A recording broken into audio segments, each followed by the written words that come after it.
A very good morning to all of you. I, Garima Jain, Assistant Professor at DME Media School, welcome you to the orientation session organized by Media School, Delhi Metropolitan Education, Noida, a premier college affiliated to Guru Gobind Singh Indraprastha University and approved by Bar Council of India. Today marks the beginning of a new chapter filled with opportunities to learn, grow, and discover who you are and who you want to become. You're not just joining a school, you're becoming a part of a family that will support and inspire you every step of the way. Over the next few days, we have planned a series of sessions and activities to help you settle in, find your footing, and start building the skills and connections that will serve you throughout your time here and beyond. I am honored to extend a warm welcome to Dr. Parul Mehra, Head of DME Media School. Our distinguished guest for today's session is Ms. Anuradha Tanwar, a prominent figure in the television news industry. Let's give a big round of applause to our guests.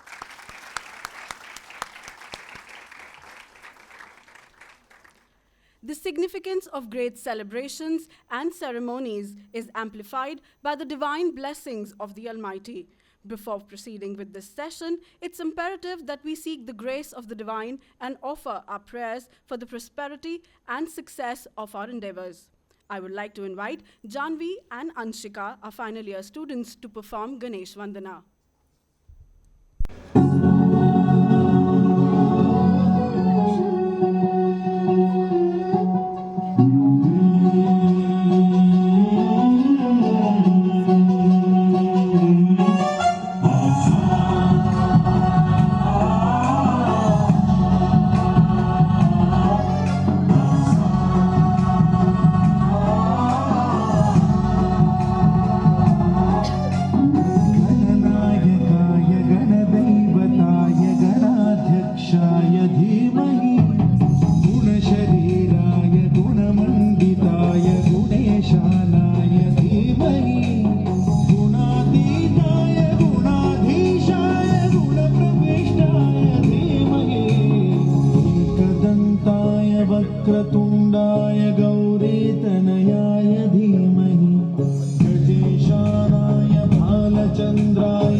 Of experience in journalism, Anuradha Tanwar began her career as a sports journalist and has since covered a wide range of topics, including politics and elections, as both a reporter and anchor.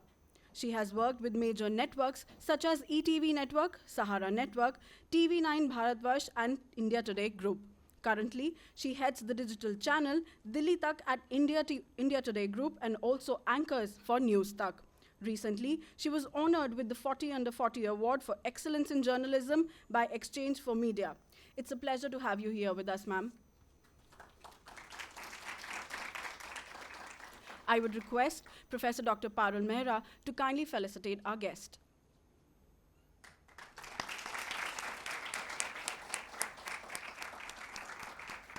I would like to extend an invitation to Professor Dr. Parul Mehra, Head of DME Media School, to deliver her welcome address and extend a warm welcome to our guest. Thank you, Garima. Well, our guest for the session, Ms. Anuradha Tanwar, my dear faculty members, and my all beloved students who are present here, very good morning to all of you. Well, it gives me immense pleasure to officially welcome all my students of batch 24-27 to start and begin their new journey towards the success. I am very thrilled and excited to have you all in the department. Give a huge round of applause to them first. This journey is going to mark a great presence in your life. This journey is going to shape your future. This journey is going to hone your skills. This journey is definitely going to transform you all into a professionals who are going to face the dynamism of mass communication.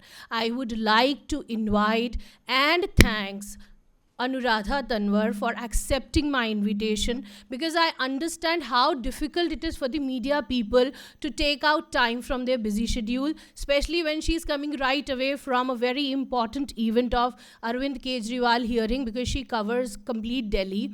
And I'm totally thrilled and excited. Believe me, today my heart is full of pride because once I taught Anuradha. So you can understand as a teacher how grateful the moment is when your student turns into a colleague. My heart is full of emotions and pride, and I want to see my students, future students also, to come someday and deliver lecture to my present student of that time. So give a huge round of applause to Anuradha. Anuradha is here to discuss about the prerequisites of, TV news anchoring and reporting. When I was thinking that who should I, approach for this TV news anchoring and reporting, I thought nobody could be better to start the orientation program from Anuradha for a reason. First, she's young and dynamic. Number two, that despite, serving the anchoring industry, TV industry, news industry for 14, 15 years now, she still believes and promises herself to go to the grassroots level to do the basic reporting, which many prominent anchors are failed in today's scenario. They think that sitting in the newsroom, reading the story, I think this could be the easiest job anybody can do when the teleprompter is there in front of you. But the most difficult work is keeping yourself intact with the roots of reporting, going to the ground, doing the reporting is, I think, the most difficult and the challenging task. So thank you once again, Anuradha, for being here, sparing your precious hour, and obeying your promise to be here to interact with my students today.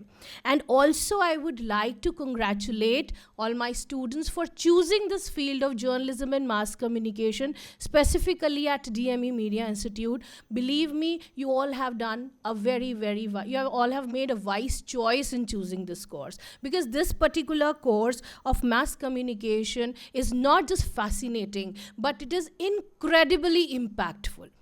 Incredibly impactful, I mean that it is the heart of everything. How the stories are told, how they are executed, and of course how impactful they can be on the minds of the people. This is what it is. So be prepared to make a change in the nation.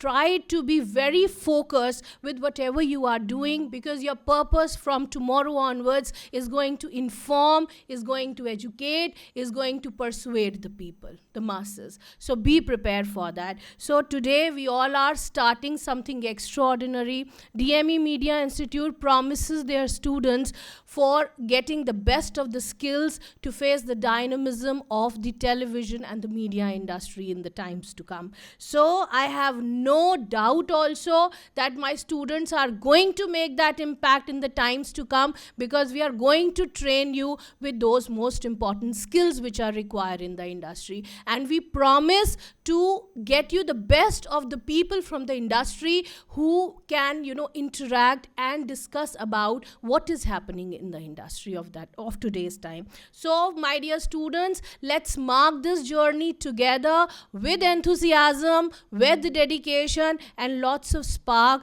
with the vision to communicate at its best. Thank you, all of you. Thank you, Anuradha, once again to be with us in this session. Thank you. Thank you so much, ma'am, for such warm and welcoming words. Before diving into the world of news anchoring, it's essential to understand the key prerequisites. Mastering some foundational elements is crucial for anyone aspiring to succeed in the field of media. And to guide us through these elements, I would like to invite Ms. Tanwar to take the session forward. Everyone, a huge round of applause for Anuradha Tanwar.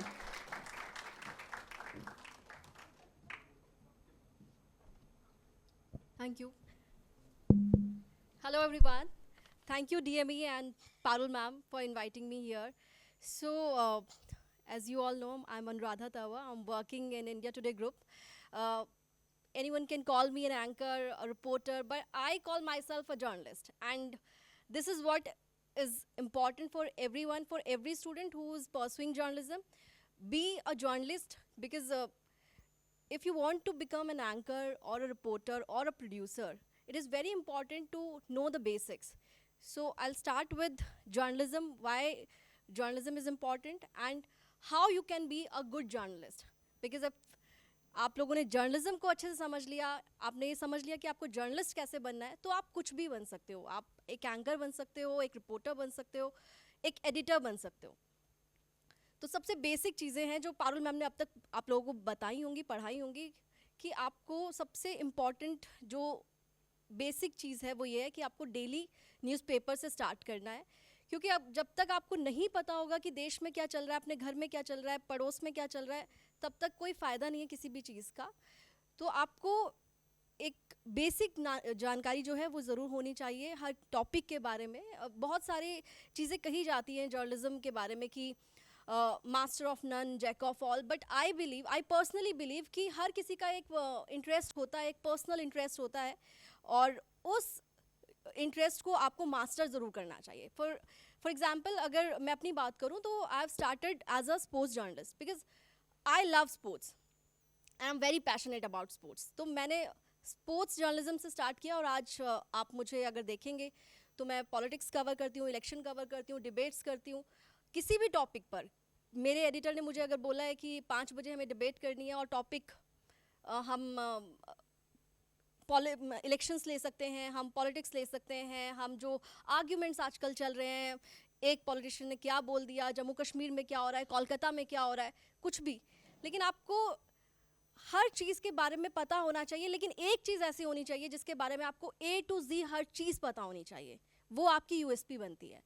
तो आप में से बहुत सारे students हैं, और बहुत सारे स्टूडेंट्स के बहुत सारे सपने होते हैं, ड्रीम होते हैं, और जर्नलिज्म में जब हम आ रहे हैं तो एक चीज़ हमेशा याद रखनी चाहिए जो बहुत इम्पॉर्टेंट है, कि आप एक ऐसे प्रोफेशन में कदम रखने जा रहे हैं जहाँ पर आपको बहुत ज़्यादा टाइम देना है. आपकी कोई पर्सनल लाइफ नहीं हो सकती. अगर आप जर्नलिज्म के अंदर एंटर कर रहे हैं, अगर आपको जर्नलिस्ट बनना है, आपका फ़ोन 24 घंटे ऑन होना चाहिए. आप स्विच ऑफ नहीं कर सकते. आपके पास फ़ोन स्विच ऑफ करने की आज़ादी नहीं है. आपको रात को 2:30 बजे भी कॉल आ सकता है आपके एडिटर का, और वो बोल सकते हैं कि आप फटाफट ऑफिस भागे, ब्लास्ट हो गया है कहीं पे. तो वो इन सब चीज़ों को प्रिपेयर करना है आपको मेंटली, कि अगर आपने जर्नलिस्ट बनना है तो आपको ये याद रखना है कि आपके पास अपनी कोई पर्सनल लाइफ नहीं होने वाली है.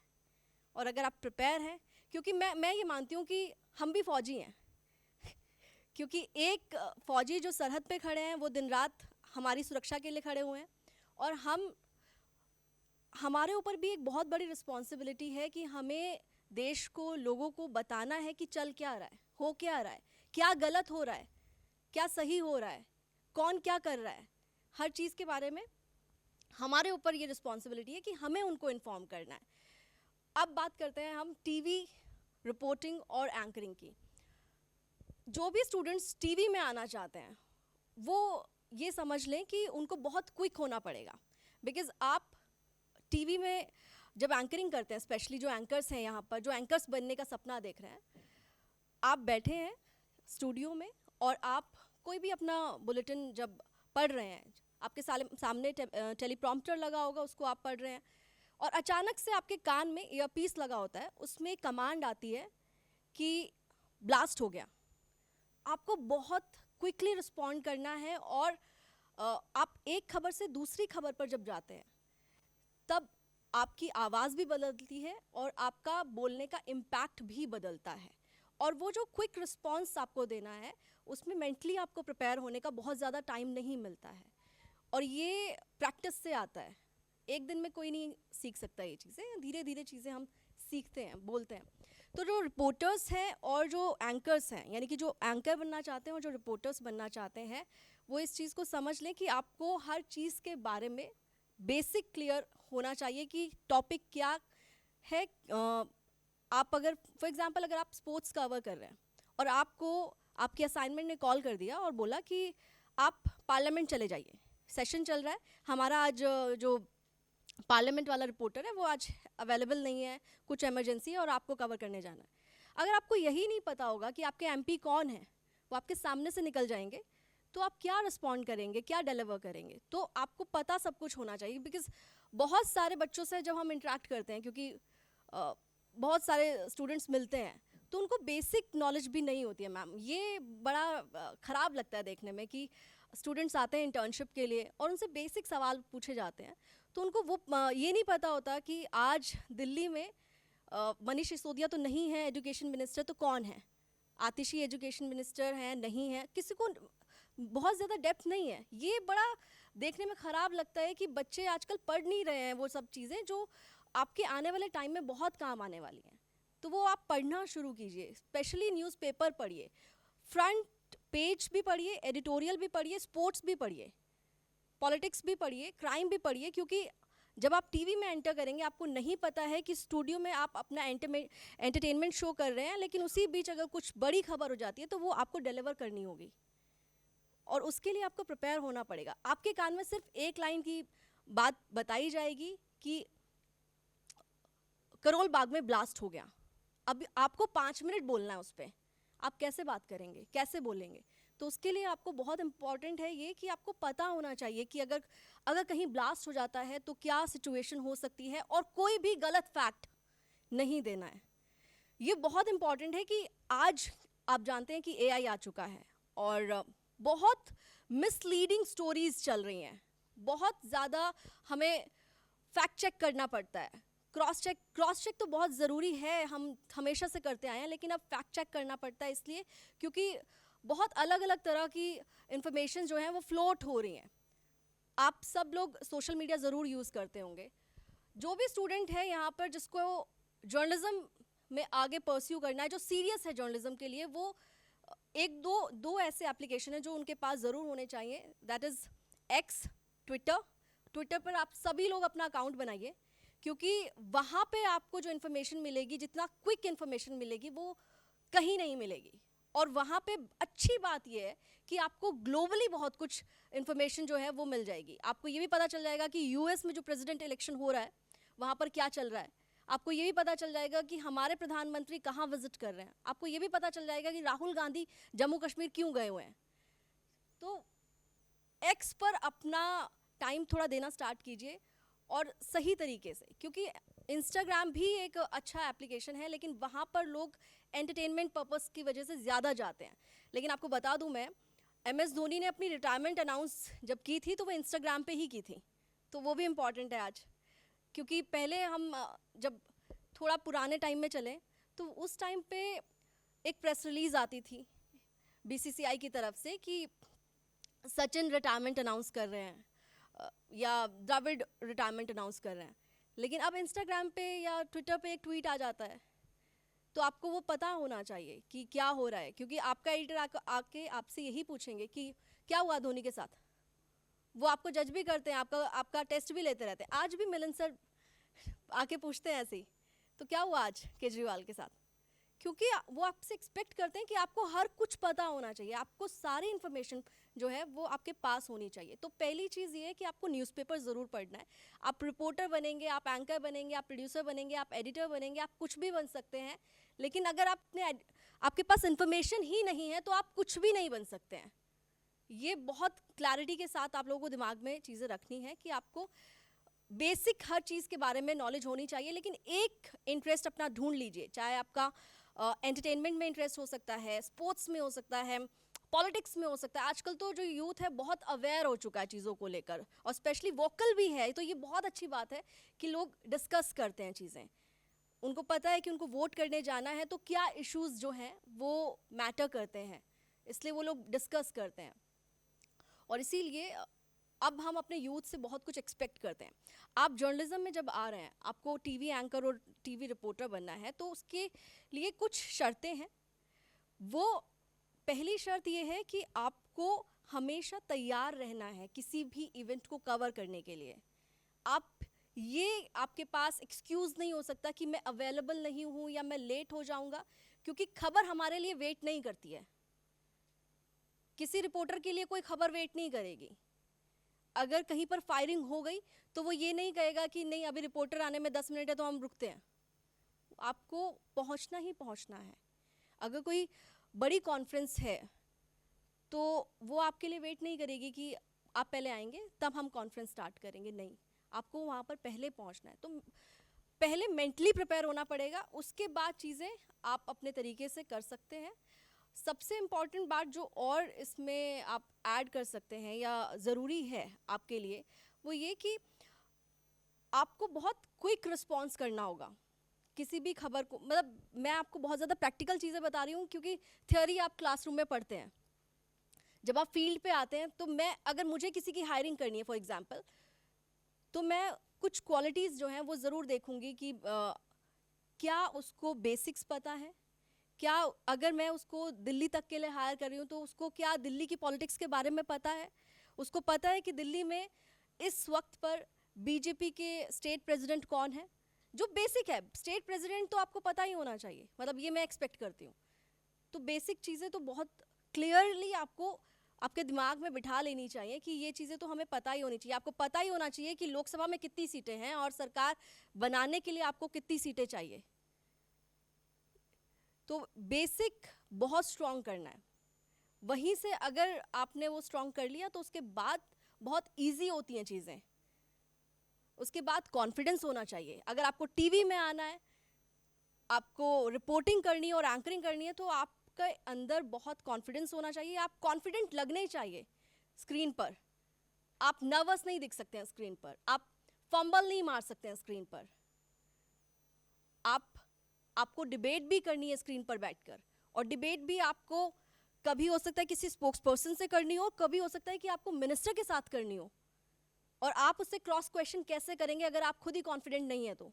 और वो कॉन्फिडेंस कैसे आएगा? वो कॉन्फिडेंस ऐसे आएगा कि आप उसको थ्रू आउट फॉलो करेंगे। आप आज किसी का इंटरव्यू लेने बैठेंगे तो नहीं हो पाएगा अगर आपने उसको पहले से फॉलो नहीं किया है।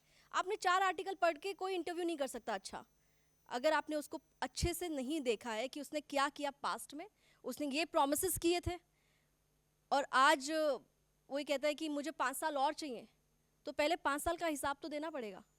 और वो आंख में आंख डाल के आप जब तक सवाल नहीं करोगे तो वो जो गेस्ट सामने बैठा है वो आप पर हावी हो जाएगा। उसको हावी नहीं होने देना। उसको लगना चाहिए कि सामने जो बैठा है ना, वो आप अकाउंटेबल हो। जो गेस्ट बैठा है सामने वो अकाउंटेबल है, हमने उसको वोट किया है, वो आज पावर में है और उसकी कुछ प्रॉमिसेस थे, कुछ रिस्पॉन्सिबिलिटीज़ थी, उसने वो पूरी की है, नहीं पूरी की है, वो हम आज बात करेंगे। यहाँ लोग देखने वाले हैं, सबको पता चलने वाला है। तो हमेशा अगर कभी भी आपको इंटरव्यू ले जाना है, मतलब एज अ रिपोर्टर अगर आपको किसी का इंटरव्यू करना है या एज एन एंकर आपको किसी का इंटरव्यू करना है, तो आपको उसके बारे में, जिस भी शख्स का इंटरव्यू आप करने जा रहे हैं, उसके बारे में बहुत सारी चीज़ें आपको रिसर्च करनी होगी। सिर्फ 2 आर्टिकल पढ़ने से या उसका विकिपीडिया खोल के बैठ जाने से काम नहीं चलेगा। और इसमें बहुत मेहनत नहीं लगेगी। अगर आप डेली न्यूज़पेपर पढ़ रहे हैं, डेली आप खबरों को देख रहे हैं, समझ रहे हैं, तो वो आपके दिमाग में रहती हैं चीज़ें, है ना। मतलब आपने बचपन में कोई मूवी देखी होगी, आज भी अगर दोबारा से आप मूवी उससे प्ले करेंगे तो आपको पता है कि नेक्स्ट सीन में क्या होने वाला है। वो इसलिए क्योंकि हमारी मेमोरी में बहुत सारी चीज़ें रह जाती हैं, और वो मेमोरी में इसीलिए रहती हैं क्योंकि हमने वो चीज़ जब देखी थी तो पूरी शिद्दत के साथ देख ली थी। न्यूज़ को तो वैसे कोई शिद्दत से देखता नहीं है, लेकिन अगर हम जर्नलिज्म में आ रहे हैं तो हमें शिद्दत अपने प्रोफेशन के लिए रखनी चाहिए। मतलब मेरा बहुत स्ट्रांगली ये मानना है कि आप प्यार कीजिए अपने प्रोफेशन से। मतलब आई am very passionate about my work, very passionate. और उसी शिद्दत के साथ जब आप काम करते हैं, उसी ऑनेस्टी के साथ जब आप काम करते हैं, तो आपके जो एडिटर सामने हैं वो उस चीज़ को एक ना एक दिन ज़रूर देखते हैं और अप्रिशिएट भी करते हैं। सामने तारीफ़ नहीं करते हैं, लेकिन उनके अप्रिशिएट करने के अलग तरीके होते हैं। और आपकी एक रिस्पॉन्सिबिलिटी है आपके शोल्डर्स पर सोसाइटी के लिए। आपने ये प्रोफेशन एक न्यूज़ एंकर बनने के लिए नहीं ज्वाइन किया है, आपने सोसाइटी के लिए ज्वाइन किया है कि मुझे सोसाइटी में कुछ इम्पॉर्टेंट जो चीज़ें हो रही हैं देश में वो सोसाइटी तक पहुंचानी है। ये बहुत बड़ी रिस्पॉन्सिबिलिटी है कि आप जो भी इंफॉर्मेशन पहुंचा रहे हैं वो सही होनी चाहिए। 2 चीज़ें होती हैं, एक सही और एक सच। जो हुआ है हमें वो बताना है, सही है गलत है वो वो डिसाइड करेंगे। आजकल क्या है कि न्यूज़ के साथ व्यूज़ बहुत आ गए हैं। हम न्यूज़ तो बता ही रहे हैं, लेकिन हम उसमें साथ में अपना व्यू भी ऐड कर रहे हैं। मतलब पर्सनली मैं थोड़ा ओल्ड स्कूल हूँ, मुझे वो चीज़ ठीक नहीं लगती है। ये मेरा काम नहीं है कि मैं उसको सही बताऊँ या गलत बताऊँ, वो मेरा व्यूअर देखेगा, वो समझेगा। मेरा काम ये है कि जो हुआ है, जो एग्जैक्ट हुआ है, वो एब्सोल्यूट ट्रूथ जनता के पास पहुँचे, वो मेरे व्यूअर के पास पहुँचे। हम उसमें मसाला डाल रहे हैं आज, वो बहुत गलत लगता है, बहुत ख़राब भी लगता है। जो चीज़ें आज मीडिया में कई जगह पर हो रही हैं, वो चीज़ें ठीक नहीं लगती। शायद आप लोग कुछ हो सकता है कि उन चीज़ों को अप्रिशिएट करें, लाइक करें, बट ऑनेस्टली मुझे लगता है कि जो ओल्ड स्कूल चीज़ें हैं आज भी वो हैं, इसलिए सिस्टम जो है सरवाइव कर रहा है। आप एंटरटेनमेंट अगर कवर करते हैं, बहुत सारे मैं लड़कियों से मिलती हूँ, कहती हैं कि मुझे एंटरटेनमेंट कवर करना है। रीज़न, मुझे शाहरुख खान बहुत पसंद है, मुझे शाहरुख से मिलना है, मुझे सलमान से मिलना है। आप फ़ैन नहीं हो सकते, एक जर्नलिस्ट कभी फ़ैन नहीं हो सकता। मतलब आज तक मैंने किसी को नहीं बताया कि मेरा फेवरेट क्रिकेटर कौन है। जब मैंने स्पोर्ट्स छोड़ दिया तब मैंने बता दिया, लेकिन कभी मैंने ये किसी को कन्वे नहीं किया कि हाँ मुझे युवराज सिंह पसंद है। आज मैं बोलती हूँ लेकिन आप, क्योंकि आप बायस्ड हो जाओगे अपने प्लेयर के लिए या अपने सुपरस्टार के लिए, जब उसके लिए स्टोरी लिख रहे हो। आपको स्टोरी अगर लिखनी है, स्टोरी बतानी है, तो आपको न्यूट्रल होके बतानी है। आप उसमें बायसनेस नहीं कर सकते उसके साथ कि नहीं ये मेरा फेवरेट है तो मैं कुछ चीज़ें हाइड कर लेती हूँ या कुछ चीज़ें इसको नहीं बताती हूँ।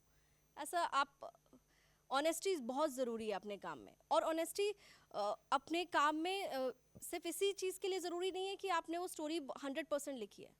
आपने अगर कोई प्रोफेशन ज्वाइन किया है, स्पेशली अगर आप जर्नलिज्म में हो, तो आपके एडिटर ने अगर बोला है 11 बजे की मीटिंग में आपको अवेलेबल होना है, तो आप उसको ये नहीं कह सकते कि सर आज मेरा मूड नहीं है। ये आपके पास कहने के लिए एक्सक्यूज़ नहीं हो सकता। क्योंकि कॉर्पोरेट जॉब्स में क्या होता है कि वहाँ पे हम छुट्टी ले सकते हैं थोड़ा। वहाँ पे ऐसा नहीं है कि उनकी जॉब टफ नहीं है, उनकी भी इक्वल टफ है जॉब, लेकिन फिर भी उनके पास एक लिबर्टी है जो हम लोगों के पास तो नहीं है। आप जब जर्नलिज्म में आ रहे हैं तो आप मेंटली बहुत प्रिपेयर होइए, क्योंकि ये जॉब आपसे बहुत कुछ लेने वाली है। ये आपका टाइम लेने वाली है, पर्सनल लाइफ लेने वाली है, बहुत सारा स्ट्रेस देने वाली है, बहुत सारा प्रेशर देने वाली है, क्योंकि आप हर टाइम प्रेशर में रहते हैं। आपको नहीं पता है कि क्या चीज़ें होने वाली हैं, क्या चीज़ें हो जाएंगी, लेकिन जो चल रहा है उसको देख के ही आपको समझ में आ रहा है। फॉर एग्जांपल, आज सुप्रीम कोर्ट में अरविंद केजरीवाल की हियरिंग थी सीबीआई मैटर में, उसकी बेल पिटीशन पे। अगर आज बेल हो जाती है तो पूरा दिन आज पैक होने वाला है, लेकिन हुई नहीं, नेक्स्ट डेट दे दी गई है। मुझे याद है कि जब अरविंद केजरीवाल को अरेस्ट किया था 21 मार्च, मेरी शिफ्ट ओवर हो चुकी थी, मैं घर निकल चुकी थी, और एक मैसेज आया कि कुछ ऑफिशियल्स जो हैं वो ईडी के ऑफिशियल्स हैं और वो अपने साथ लेके समन पहुंचे हैं सीएम के हाउस। सिर्फ इतनी ही इन्फॉर्मेशन आई थी, अरेस्ट का कुछ भी क्लियर नहीं था उस टाइम पे। बट फिर मैंने अपने सोर्सेज से पता किया कि कितने लोग हैं, उसने कहा कि काफ़ी सारे हैं। Then you get to know कि अच्छा, अगर समन ही देने जाना है तो 2 लोग जाके चिपकाएंगे समन। अगर काफ़ी सारे हैं it means something is cooking. तो वो आपको आइडिया भी लगाना है कि हाँ क्या हो सकता है। मतलब ये चीज़ें चलती हैं एक्सपीरियंस पे, ये चीज़ें आप समझते हो एक्सपीरियंस के साथ कि अगर बहुत सारे ऑफिशियल्स गए हैं, पुलिस भी साथ में लेके गए हैं, तो it means something is going to be big, huge. वही हुआ, और वापस मैं ऑफिस पहुंची हूँ, और मेरे जो एडिटर थे वो मतलब उन्होंने मुझे ऑफिस से निकलते वक्त देखा था, क्योंकि उस टाइम कुछ भी नहीं था। और जब मैं वापस आई हूँ तो वो हैरान थे कि अभी तो कुछ हुआ ही नहीं है, ये वापस क्यों आ गई। तो मैंने कहा सर आज कुछ होने ही वाला है। तो मतलब वो आपको देखना होगा कि आपको ट्रैक करनी है स्टोरीज़। आपने एक खबर पढ़ी, उसके बाद आप निकल नहीं सकते उस खबर से। आप कल के रनडाउन में वो खबर होगी या नहीं होगी वो आपका प्रोड्यूसर तय कर रहा है, लेकिन आपके दिमाग में आप अपना रनडाउन सेट कर रहे हैं। मैंने पिछले 4 साल में एक बार भी टीपी नहीं पढ़ी है, नेवर। मैं टेलीप्रॉम्प्टर नहीं पढ़ती, क्योंकि मुझे लगता है टेलीप्रॉम्प्टर जब आप पढ़ते हो ना, तो कहीं ना कहीं आप कुछ ऐसे मतलब आप रीड कर रहे हो चीज़ें, वो कनेक्ट नहीं, आप मुझे लगता है मेरा कनेक्ट नहीं हो पाता ऑडियंस के साथ जब मैं कोई स्टोरी बता रही हूँ। इसलिए मैं कभी कोई टीपी नहीं पढ़ती, कभी भी नहीं पढ़ती। मतलब पिछले 4 साल में नहीं पढ़ी है, उससे पहले ज़रूर पढ़ी थी, क्योंकि तब मैं अपने चैनल की हेड नहीं थी तब मुझे भी कुछ फॉलो करने पड़ते थे, कुछ ऑर्डर्स। लेकिन अभी चीज़ें क्योंकि मेरे कंट्रोल में भी हैं, मेरे पास है वो लिबर्टी कि मैं अपने तरीके से, लेकिन हाँ, आपको ये लिबर्टी हमेशा हर एडिटर देगा कि आप बिना टेलीप्रॉम्प्टर के अगर आप खबर पढ़ना चाहते हो तो आप पढ़ सकते हो, लेकिन आपके ब्रेन में, आपके माइंड में वो चीज़ें सेट होनी चाहिए। आप जाकर ब्लंडर नहीं कर सकते हैं। आप जाकर ऑन एयर विधानसभा इलेक्शन को लोकसभा इलेक्शन नहीं बोल सकते हैं। ब्लंडर करने का कोई स्कोप नहीं होगा ऑन एयर। अगर आपको ऑन एयर जाना है तो आप वेल प्रिपेयर्ड होना चाहिए। आप लोगों को आपको पता होना चाहिए कि अगर फॉर एग्जांपल अभी दिल्ली में इलेक्शन होने वाले हैं फरवरी में, तो आपको पता होना चाहिए कि अगर आज इलेक्शन कमीशन डेट अनाउंस करने वाला है, ये एक लाइन की खबर है कि आज इलेक्शन कमीशन की प्रेस कॉन्फ्रेंस होने वाली है, डेट अनाउंस हो जाएंगी, लेकिन इस पर आपको 1 घंटे लाइव करना है, तो उसके लिए आपके पास थोड़ा डेटा होना चाहिए। आपको पता होना चाहिए कि दिल्ली में 70 विधानसभा सीट्स हैं। आम आदमी पार्टी ने 2 बार फुल मेजॉरिटी के साथ सरकार बनाई है। कांग्रेस 0 पे है, बीजेपी जो है वो 8 सीट के साथ है। ये चीज़ें, ये डेटा आपके पास होना चाहिए किसी भी खबर को अगर आप डिलीवर करने जा रहे हो, क्योंकि आपको प्रोड्यूसर हर चीज़ नहीं प्रोवाइड करने वाला है। और रिपोर्टर जो भी बनना चाहता है यहाँ पे, उस पर तो बहुत ज़्यादा रिस्पॉन्सिबिलिटी है, क्योंकि वो फील्ड में होगा। आप एयर कंडीशन स्टूडियोज़ में हैं। हालांकि मैं बिलीव करती हूँ कि एंकर्स को जाना चाहिए फील्ड पर, क्योंकि जब आप फील्ड पर जाते हो, जो एक्सपीरियंस आपको फील्ड से मिलता है, जो एक्सपोजर आपको फील्ड से मिलता है, जो कॉन्टैक्ट्स आपके फील्ड पे बनते हैं, वो एयर कंडीशन स्टूडियो में बैठ के बन ही नहीं सकते। वो एक्सपीरियंस आपको मिलेगा ही नहीं जो ग्राउंड पर जाकर मिलता है। वो फर्स्ट हैंड एक्सपीरियंस नहीं मिलेगा आपको। स्टोरी कैसे कवर होती है, कहीं पर राइट्स हो गए, फ्लड आ गई, आप बैठ के सिर्फ रिपोर्टर से पूछेंगे कि क्या हालात हैं वहाँ पर, कितने लोग फंसे हैं, राहत बचाव कार्य कैसे चल रहा है, सरकार ने क्या किया, ये वो सवाल, बेसिक सवाल है। लेकिन जब आप खुद फील्ड में जा रहे हो फ्लड कवर करने के लिए, तब आपको पता चलता है कि क्या सिचुएशंस हैं, क्या डिफ़िकल्टीज़ हैं, उन डिफ़िकल्टीज़ को कैसे निकाला जा सकता है। गवर्नमेंट कर रही है तो क्या कर रही है, कितना कर रही है, जो कर रही है क्या वो इनफ कर रही है, तभी आप क्वेश्चन करोगे गवर्नमेंट से। गवर्नमेंट तो बोल देगी ना कि हमने तो बहुत मेहनत की है, बहुत काम किया है, लेकिन क्या वो इनफ था? अगर कुछ लोगों की डेथ हो जाती है, कौन रिस्पॉन्सिबल है उसके लिए? वो ये नहीं कह सकते ना कि ये तो बाढ़ आ गई जी। आपका इंतज़ाम होना चाहिए। आपको पता है कि आपका जो एरिया है वो फ्लड प्रोन है, तो उसके लिए कौन काम करेगा? पड़ोसी राज्य के सरकारें तो नहीं आएंगी काम करने के लिए। उसके लिए आप ही को मेहनत करनी है, आपकी गवर्नमेंट को मेहनत करनी है। और गवर्नमेंट मेहनत तब करेगी जब आप सवाल करेंगे। तो आपको मजबूर करना है सरकार को कि वो काम करे, और वो तभी है अगर आप एक ऑनेस्ट जर्नलिस्ट हैं। कोई भी पार्टी आपको अच्छी लग सकती है। आजकल तो लोग काफ़ी खुलकर बताते हैं कि कौन सी पार्टी किसको पसंद है, लेकिन एक जर्नलिस्ट कभी ये नहीं बता सकता कि उसे ये नेता पसंद है, उसे ये पार्टी पसंद है। उसकी अपनी एक आइडियोलॉजी है, वो आइडियोलॉजी जर्नलिस्ट की होनी चाहिए towards the society, not towards the party. आप गवर्नमेंट के काम को कंपेयर करेंगे, एनालाइज करेंगे, तभी क्वेश्चन करेंगे। अगर आप फैन बन के बैठ जाएंगे तो कुछ नहीं होने वाला। तो एक टीवी रिपोर्टर पर, टीवी एंकर पर बहुत रिस्पॉन्सिबिलिटीज़ हैं। और सिर्फ टीवी रिपोर्टर और टीवी एंकर की बात नहीं है, एक जर्नलिस्ट की मैं बात कर रही हूँ, चाहे वो प्रिंट में काम कर रहा है, डिजिटल में काम कर रहा है, बेशक वो रेडियो जॉकी भी है, उसके ऊपर एक रिस्पॉन्सिबिलिटी है सोसाइटी के लिए। उसको रेडियो जॉकीज इन्फॉर्मेशन देते हैं, लेकिन वो गेस्ट भी बुलाते हैं अपने स्टूडियोज़ में, उनसे बात भी करते हैं और उनसे सवाल भी पूछते हैं। सवाल पूछना बहुत ज़रूरी है, सवाल पूछते रहना ज़रूरी है। और आप इतने सारे एप्लीकेशन हैं जहाँ पर गवर्नमेंट है, स्पेशली अगर मैं एक्स की बात करती हूँ, ट्विटर की बात करती हूँ, वहाँ पे आपके सारे मिनिस्टर्स हैं, प्राइम मिनिस्टर हैं। आप किसी को भी टैग करके कुछ भी पूछ सकते हो अगर आपको लगता है कि ये पूछा जाना चाहिए। कोलकाता रेप केस पे स्टेट गवर्नमेंट से सवाल होना चाहिए तो आप पूछिए। कि कहाँ है विमेन सिक्योरिटी। एक सीएम, एक विमेन सीएम है वेस्ट बंगाल में, और उसके बाद जो चीज़ें होती हैं, मतलब सुप्रीम कोर्ट को खुद सुमोटो लेना पड़ा उसमें, क्योंकि आप लोग जब सवाल करेंगे तभी प्रेशर बिल्ड होता है, और प्रेशर बिल्ड करना बहुत ज़रूरी है। क्योंकि यहाँ पर आप जानते हैं कितने सारी ऐसी गवर्नमेंट हैं जिन पर करप्शन के चार्जेस लगते हैं, ईडी के नोटिस आते हैं, सीबीआई के नोटिस आते हैं। मैं इसलिए इतना डिटेल में ये सब चीज़ें बता रही हूँ क्योंकि मुझे लगता है आप लोगों को कुछ चीज़ें बहुत क्लियर होनी चाहिए। जब मैं यहाँ से निकलूँ तो आपको ये पता होना चाहिए कि अच्छा, अगर मुझे पॉलिटिक्स कवर करनी है तो कम से कम मुझे ये सब चीज़ें तो आनी चाहिए, ये सब तो मुझे पता ही होना चाहिए। स्पेशली अगर मैं पॉलिटिक्स की बात करूँ तो आपको ये पता होना चाहिए कि कौन एमपी है आपके अपने एरिया से, और उसने क्या प्रॉमिस किए थे जब इलेक्शन के लिए वो आपसे वोट मांगने आया था। क्या वो प्रॉमिसेस जो हैं वो डिलीवर हो रहे हैं, नहीं हो रहे हैं। इसके लिए आपको तमाम चीज़ें पता होनी चाहिए। उन तमाम चीज़ों में वो बातें आती हैं जो वो प्रॉमिस करते हैं, उनका मैनिफेस्टो आता है, उस मैनिफेस्टो में 1500 चीज़ें होती हैं, उसमें से वो 15 भी पूरी नहीं होती।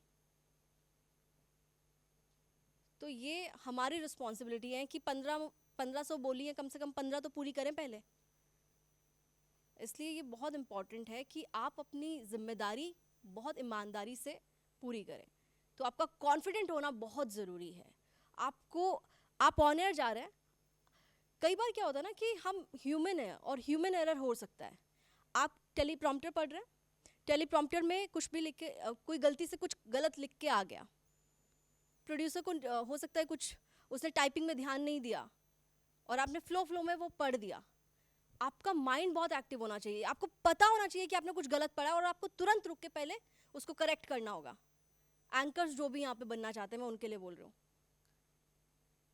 हो सकता है कि हमसे भी गलती होती है, हमसे भी कई बार गलत चीज़ें जो हैं वो निकल जाती हैं, या हमने मतलब अनइंटेंशनली कुछ गलत बोल दिया है, लेकिन उसके लिए तुरंत हमें उसको अपॉलोजी करते हुए और उसको करेक्ट करना चाहिए।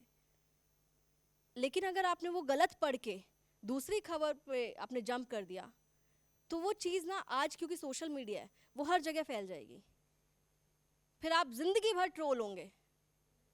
और आजकल ट्रोलिंग बहुत होती है, चाहे ठीक हो चाहे गलत हो, लेकिन ट्रोलिंग तो होती है। और हर किसी की मतलब बहुत लोगों की ट्रोलिंग होती है, और ट्रोलिंग से बचा नहीं जा सकता, ये भी मैं आपको बता देती हूँ। आप ठीक हैं, आप गलत हैं, आप सही हैं, जैसे भी हैं, आपकी ट्रोलिंग होनी है। क्योंकि जो ट्रोल आर्मी बैठी हुई है वो इस पार्टी की भी है, उस पार्टी की भी है, सबकी है। आपने गवर्नमेंट की साइड की स्टोरी बताई तो ऑपोजिशन आपको ट्रोल करेगा, आपने ऑपोजिशन की साइड की स्टोरी बताई तो उधर की जो पार्टीज़ हैं उनकी ट्रोल आर्मी आपको ट्रोल करेगी। तो ट्रोलिंग तो होगी, इसके लिए आप अपने आप को तैयार रखिए और इससे डरने की बिल्कुल ज़रूरत नहीं है। स्टार्टिंग में जब मेरे साथ ये एक्सपीरियंस हुआ तो मुझे 2 दिन समझ नहीं आया ये हुआ क्या। मेरा सर दर्द हो गया कि ये क्या हो रहा है, लोग आके कुछ भी लिख रहे हैं, स्पेशली सोशल मीडिया पे। तीसरे दिन मतलब मैंने कुछ रिस्पॉन्स नहीं किया, लेकिन तीसरे दिन देखा कि चीज़ें कम हो गई हैं, चौथे दिन गायब हो गई। तो बट क्योंकि आपकी टाइमलाइन पे अगर कोई जाएगा तो उसको ये दिखना चाहिए टाइमलाइन पर कि आप कोई पार्टी सेंट्रिक नहीं है जो पॉलिटिक्स कवर कर रहे हैं। आप बीट कवर करेंगे, रिपोर्टर जो भी बनना चाहता है उसको अलग अलग बीट्स मिलेंगे कि आप बीजेपी कवर कर लो, आप कांग्रेस कवर कर लो। पॉलिटिक्स में भी बीट्स होती हैं पार्टी वाइज, आप आम आदमी पार्टी कवर कर लो। एक स्पोर्ट बीट होती है कि आप स्पोर्ट्स कवर करेंगे, एंटरटेनमेंट बीट होती है, एजुकेशन बीट होती है, अलग अलग बीट्स होती हैं। जो हो रहा है वो बताइए, अपनी तरफ से उस पर व्यू मत ऐड कीजिए। और सोशल मीडिया पर अगर आप कर रहे हैं, क्योंकि कर सकते हैं, मुझे लगता है कि वहाँ करना भी चाहिए, लेकिन उसमें आप एक जर्नलिस्ट ही दिखने चाहिए, उसमें आप किसी के भक्त नहीं दिखने चाहिए। उसमें ऐसा नहीं लगना चाहिए कि एक तरफ तो बैठ के मैं न्यूज़ एंकरिंग कर रही हूँ और दूसरी तरफ बैठ के मैं किसी पार्टी के लिए लॉबिंग कर रही हूँ। ये चीज़ें नहीं होनी चाहिए। मतलब ये बहुत बड़ी रिस्पॉन्सिबिलिटी है आप पे, हम पे, सब पे। आप लोग अपने आइडल्स बना चुके होंगे अभी तक, जिसको एंकर बनना है, जिसको रिपोर्टर बनना है कि मुझे ये बहुत पसंद है, मुझे ऐसा बनना है, मुझे उनके जैसा बनना है, बिल्कुल बनिए, लेकिन अपने आप को मत खोना। अपनी खुद की एक पहचान बनाने के साथ आगे बढ़ना है। किसी के जैसा बनना क्यों? अपनी आप की, मुझे लगता है कि हम सब अलग हैं, हम सबकी पहचान अलग है और हमें अपनी खुद की पहचान बनानी चाहिए। आप किसी के अच्छी चीज़ों को बिल्कुल आप उसको फॉलो कीजिए, लेकिन आप ये कहेंगे कि मुझे उनके जैसा बनना है, मैं इसे थोड़ा सा डिसएग्री करती हूँ। मुझे लगता है कि भगवान ने हम सबको अलग अलग बनाया है और इसलिए बनाया ताकि हमारी अपनी एक पहचान है और उस पहचान को हम बनाएं। और जब हम मीडिया में आ रहे हैं तो ये तो एक ऐसा प्रोफेशन है, मतलब ये इस प्रोफेशन की सबसे खास बात है कि आपसे इतना कुछ लेता है तो आपको बदले में बहुत कुछ देता भी है। आपको फेम देता है, आपको पहचान देता है, आपको नाम देता है। वो नाम तब बनता है जब आपका काम बोलता है। आपका काम नहीं बोलेगा तो आपको कोई नहीं पहचानने वाला। आप जाएंगे, क्योंकि जब हमें भेजा जाता है फील्ड पे तो हम भी माइक लेके जाते हैं। कोई मिनिस्टर आ रहा है तो हम भी उसके सामने माइक लगाते हैं कि सर आप बताइए, कोलकाता रेप केस आप सबके सामने है, आप क्या कहना चाहेंगे। कई बार वो जब बयान देते हैं, कई बार नहीं देते हैं, हम भी माइक लेके चले जाते हैं। लेकिन जब आप के बारे में ये पता होगा कि वो इस तरह के सवाल पूछती है और वो छोड़ते ही नहीं है सवाल पूछते वक्त, तब कोई भी बचने से पहले ना ये देखेगा कि अगर मैंने नहीं जवाब दिया तो ये नहीं जवाब पे भी मुझे घेर लेंगे कि बच के निकल गए नेताजी। मतलब वो एक कॉन्फिडेंस जो है ना, वो आपके अंदर झलकना चाहिए। और वो आपके अंदर सिर्फ आपको नहीं लगना चाहिए कि आप कॉन्फिडेंट हैं, वो सामने वालों की आंख में दिखना चाहिए आपके लिए वो जो कॉन्फिडेंस है कि हाँ, अगर मैं इसको इंटरव्यू दे रहा हूँ तो मुझे तैयार रहना होगा कि ये रोस्ट कर देगी। आप रोस्ट मत भी कीजिए, वो आपके ऊपर डिपेंड करता है, आप आराम से भी बात कर सकते हैं। चिल्लाने वाली एंकरिंग मत कीजिए आजकल बहुत ट्रेंड में है, बहुत गलत लगता है मैम। मतलब हम चिल्ला चिल्ला के बोलते हैं, कई बार ये लगता है कि शायद उसका बहुत इम्पैक्ट हो जाएगा। इम्पैक्ट की वजह से हम अपनी आवाज़, वॉइस मॉड्यूलेशन एक अलग चीज़ होती है और चिल्ला चिल्ला के कोई चीज़ बताना एक अलग बात है। आप 10 सेकंड शायद कोई आपको सुन ले जब आप चिल्लाएं, लेकिन घर में भी अगर कोई चिल्लाता है तो आपको अच्छा नहीं लगेगा। और आप 10 सेकंड से ज़्यादा कोई चिल्ला रहा है ना, तो आप जाके उसको बोलेंगे शांत हो जाओ, या आप उस जगह से चले जाओगे। और अगर आप ये नहीं चाहते हैं कि आपकी ऑडियंस, आपके व्यूअर्स आपको छोड़ के जाएं, आप उनको वैसे ही ट्रीट कीजिए जैसे आप अपने घर में अपने भाई बहन को ट्रीट करते हैं। पोलाइटली बात कीजिए, पोलाइटली अपनी न्यूज़ दीजिए। मैं नहीं कह रही कि ओल्ड स्कूल स्टाइल में दीजिए, बट इस तरीके से अपनी खबर को प्रेजेंट कीजिए कि सामने आपके जो व्यूअर्स बैठे हैं उन तक वो खबर पहुंचे, वो सुने आपकी खबर, उसके बाद वो कहीं जाए। और उसके लिए बहुत इंपॉर्टेंट ये है कि वो जो कनेक्ट बनता है ना ऑडियंस के साथ आपका, वो तभी बनता है जब आपको उस खबर की पूरी खबर होती है। उसके बिना नहीं पॉसिबल। आप टीपी पढ़ के निकल जाओगे, टीपी बीच में ख़राब हो गई, रुक गई, टेक्निकल फॉल्ट हो गया, क्या करोगे आप स्क्रीन पर ये नहीं बोल सकते कि जी हमारा टीपी ख़राब हो गया। आपको बताना ही है कि क्या खबर क्या है। और अगर आपके पास इन्फॉर्मेशन नहीं है, फॉर एग्जाम्पल अगर आपके पास इन्फॉर्मेशन नहीं है, स्टूडियो में इंटरनेट नहीं आ रहा है, आपके मोबाइल नहीं चल रहा है, तो जितनी इन्फॉर्मेशन है उसी इन्फॉर्मेशन को दोबारा से बता दीजिए। और उससे जुड़ी हुई इन्फॉर्मेशन जो उसका बैकग्राउंड होगा, कुछ तो आपको पता होगा, वो बताइए। लेकिन कभी भी फैक्ट्स को कॉम्प्रोमाइज़ नहीं कर सकते हम। जब हम टीवी पर बैठकर ऑन एयर चीज़ें बता रहे हैं, अपनी न्यूज़ डिलीवर कर रहे हैं, हम कोई भी फैक्ट गलत नहीं दे सकते हैं। फैक्ट्स हमारे बिल्कुल सही होने चाहिए, क्योंकि आप सिर्फ अनुराधा तंवर नहीं है, आपके साथ आपकी ऑर्गेनाइजेशन का नाम जुड़ा है। मैं ये कह के निकल जाऊंगी कि सर गलती हो गई, लेकिन ऑर्गेनाइजेशन पे बात आती है। उन्होंने सिर्फ आपको जॉब नहीं दी है, उन्होंने अपना नाम भी आपको दिया है। आप फैक्ट्स के साथ खिलवाड़ नहीं कर सकते हैं, समझ रहे हैं आप? तो फैक्ट्स बहुत दुरुस्त रखिए। अगर नहीं भी पता है कुछ, जैसे फॉर एग्जांपल एक छोटा सा एग्जांपल देती हूँ। अभी T20 वर्ल्ड कप जीता इंडिया ने, उससे पहले हम हारे 50-50 फाइनल। अब मैं एंटरटेनमेंट अगर कवर करती हूँ, फ़र्ज़ कीजिए मैं करती हूँ, और मैं अपनी कोई खबर बता रही हूँ और इतने में खबर आ जाती है मेरे कान में, मेरे को प्रोड्यूसर ने बताया कि इंडिया जीत गई, तो और उसके अलावा उसने कुछ नहीं बताया अभी तक, कुछ उसे क्लियर नहीं है कि कितने रन से जीती है, क्या है, और आपने मैच भी नहीं देखा है, बट आपको पता है कि इंडिया जीत गई है। तो आप याद कीजिए कि लास्ट टाइम आप कब जीते थे। 2007 T20 वर्ल्ड कप हम जीते थे। अच्छा, मैं स्पोर्ट्स कवर करती हूँ तो मैं स्पोर्ट्स के एग्जाम्पल ज़्यादा देती हूँ, मतलब होता है ना आपका पहला प्यार आपको हमेशा याद रहता है।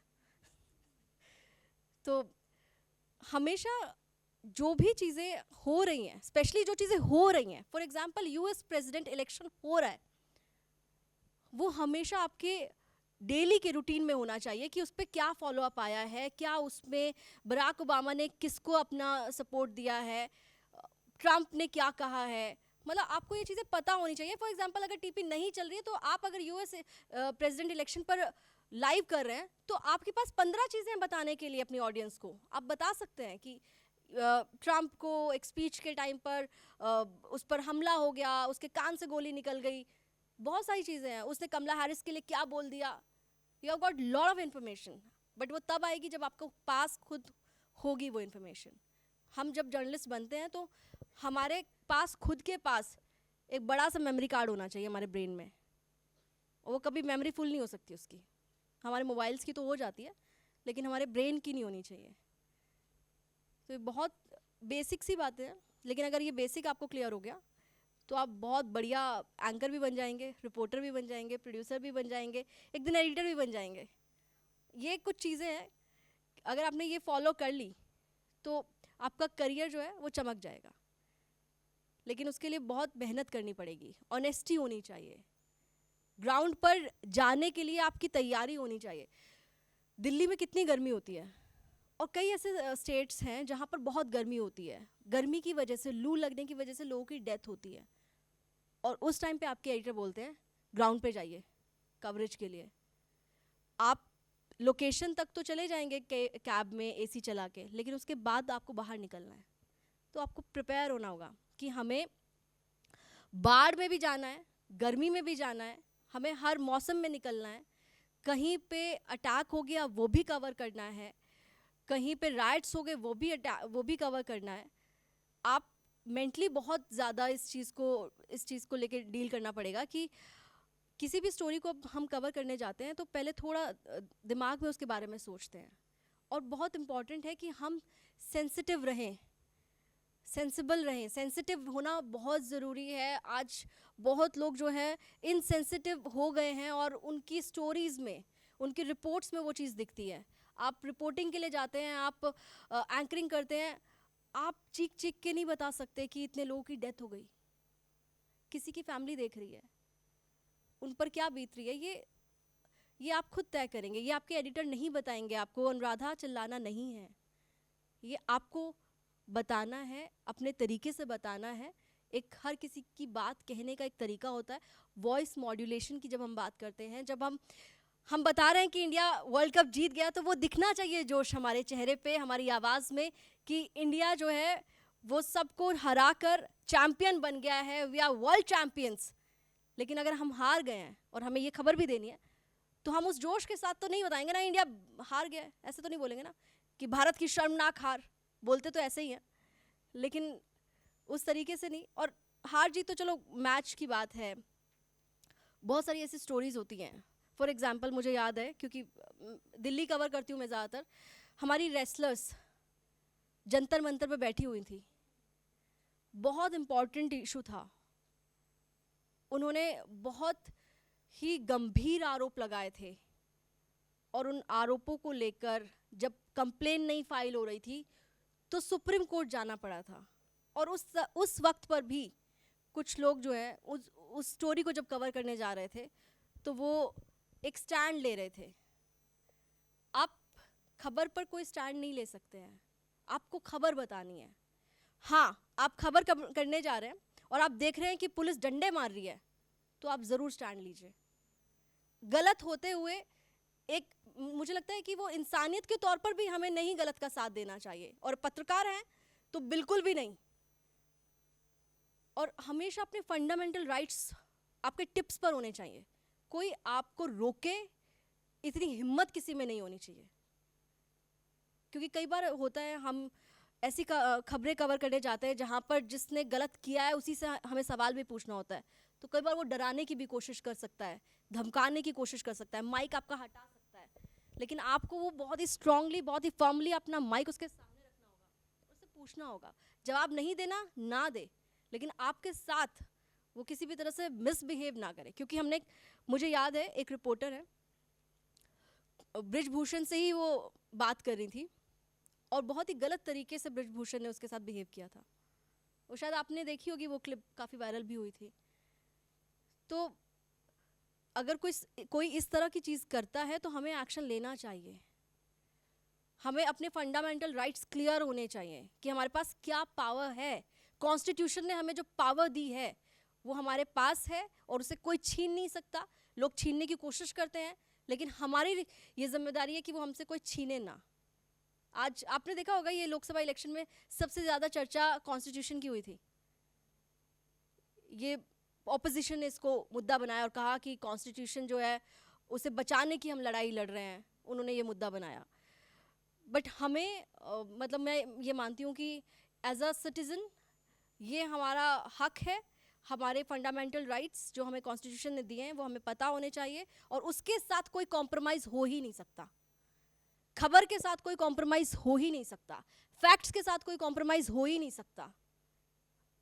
ये बहुत इंपॉर्टेंट चीज़ें हैं और यही वो चीज़ें हैं जो आपको याद रखनी है। अगर ये चीज़ें याद रख ली तो काम बन जाएगा।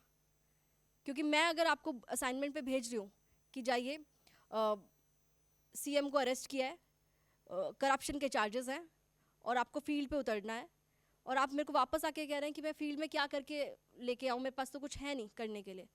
आपके पास वो आइडिया होना चाहिए ना, आपको क्या करना है फील्ड पे जाके। आइडियाज़ होने चाहिए आपके पास, क्रिएटिविटी भी होनी चाहिए थोड़ी, क्योंकि वो भी बहुत ज़रूरी है। बट क्रिएटिविटी के चक्कर में खबर का सत्यानाश ना हो, ये भी आपको ध्यान रखना है। खबर का खिलवाड़ नहीं करना है, खबर का इम्पैक्ट हो ये हमारा मोटिव होना चाहिए, और खबर की तरह हम दें वो हमारी जिम्मेदारी होनी चाहिए। मुझे लगता है अगर ये सब चीज़ें आपको आ गई समझ में तो चीज़ें बहुत स्मूथली आगे बढ़ेंगी आपके करियर में।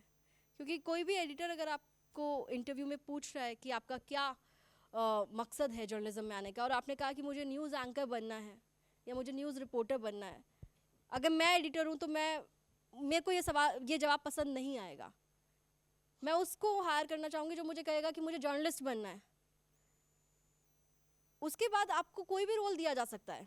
अगर आप जर्नलिस्ट बन गए तो आपको वो कहेंगे कि अच्छा ये खबर आप प्रेजेंट कीजिए, आप एंकरिंग कीजिए, ये खबर पे मैं चाहता हूँ कि आप ग्राउंड पर जाकर रिपोर्टिंग कीजिए।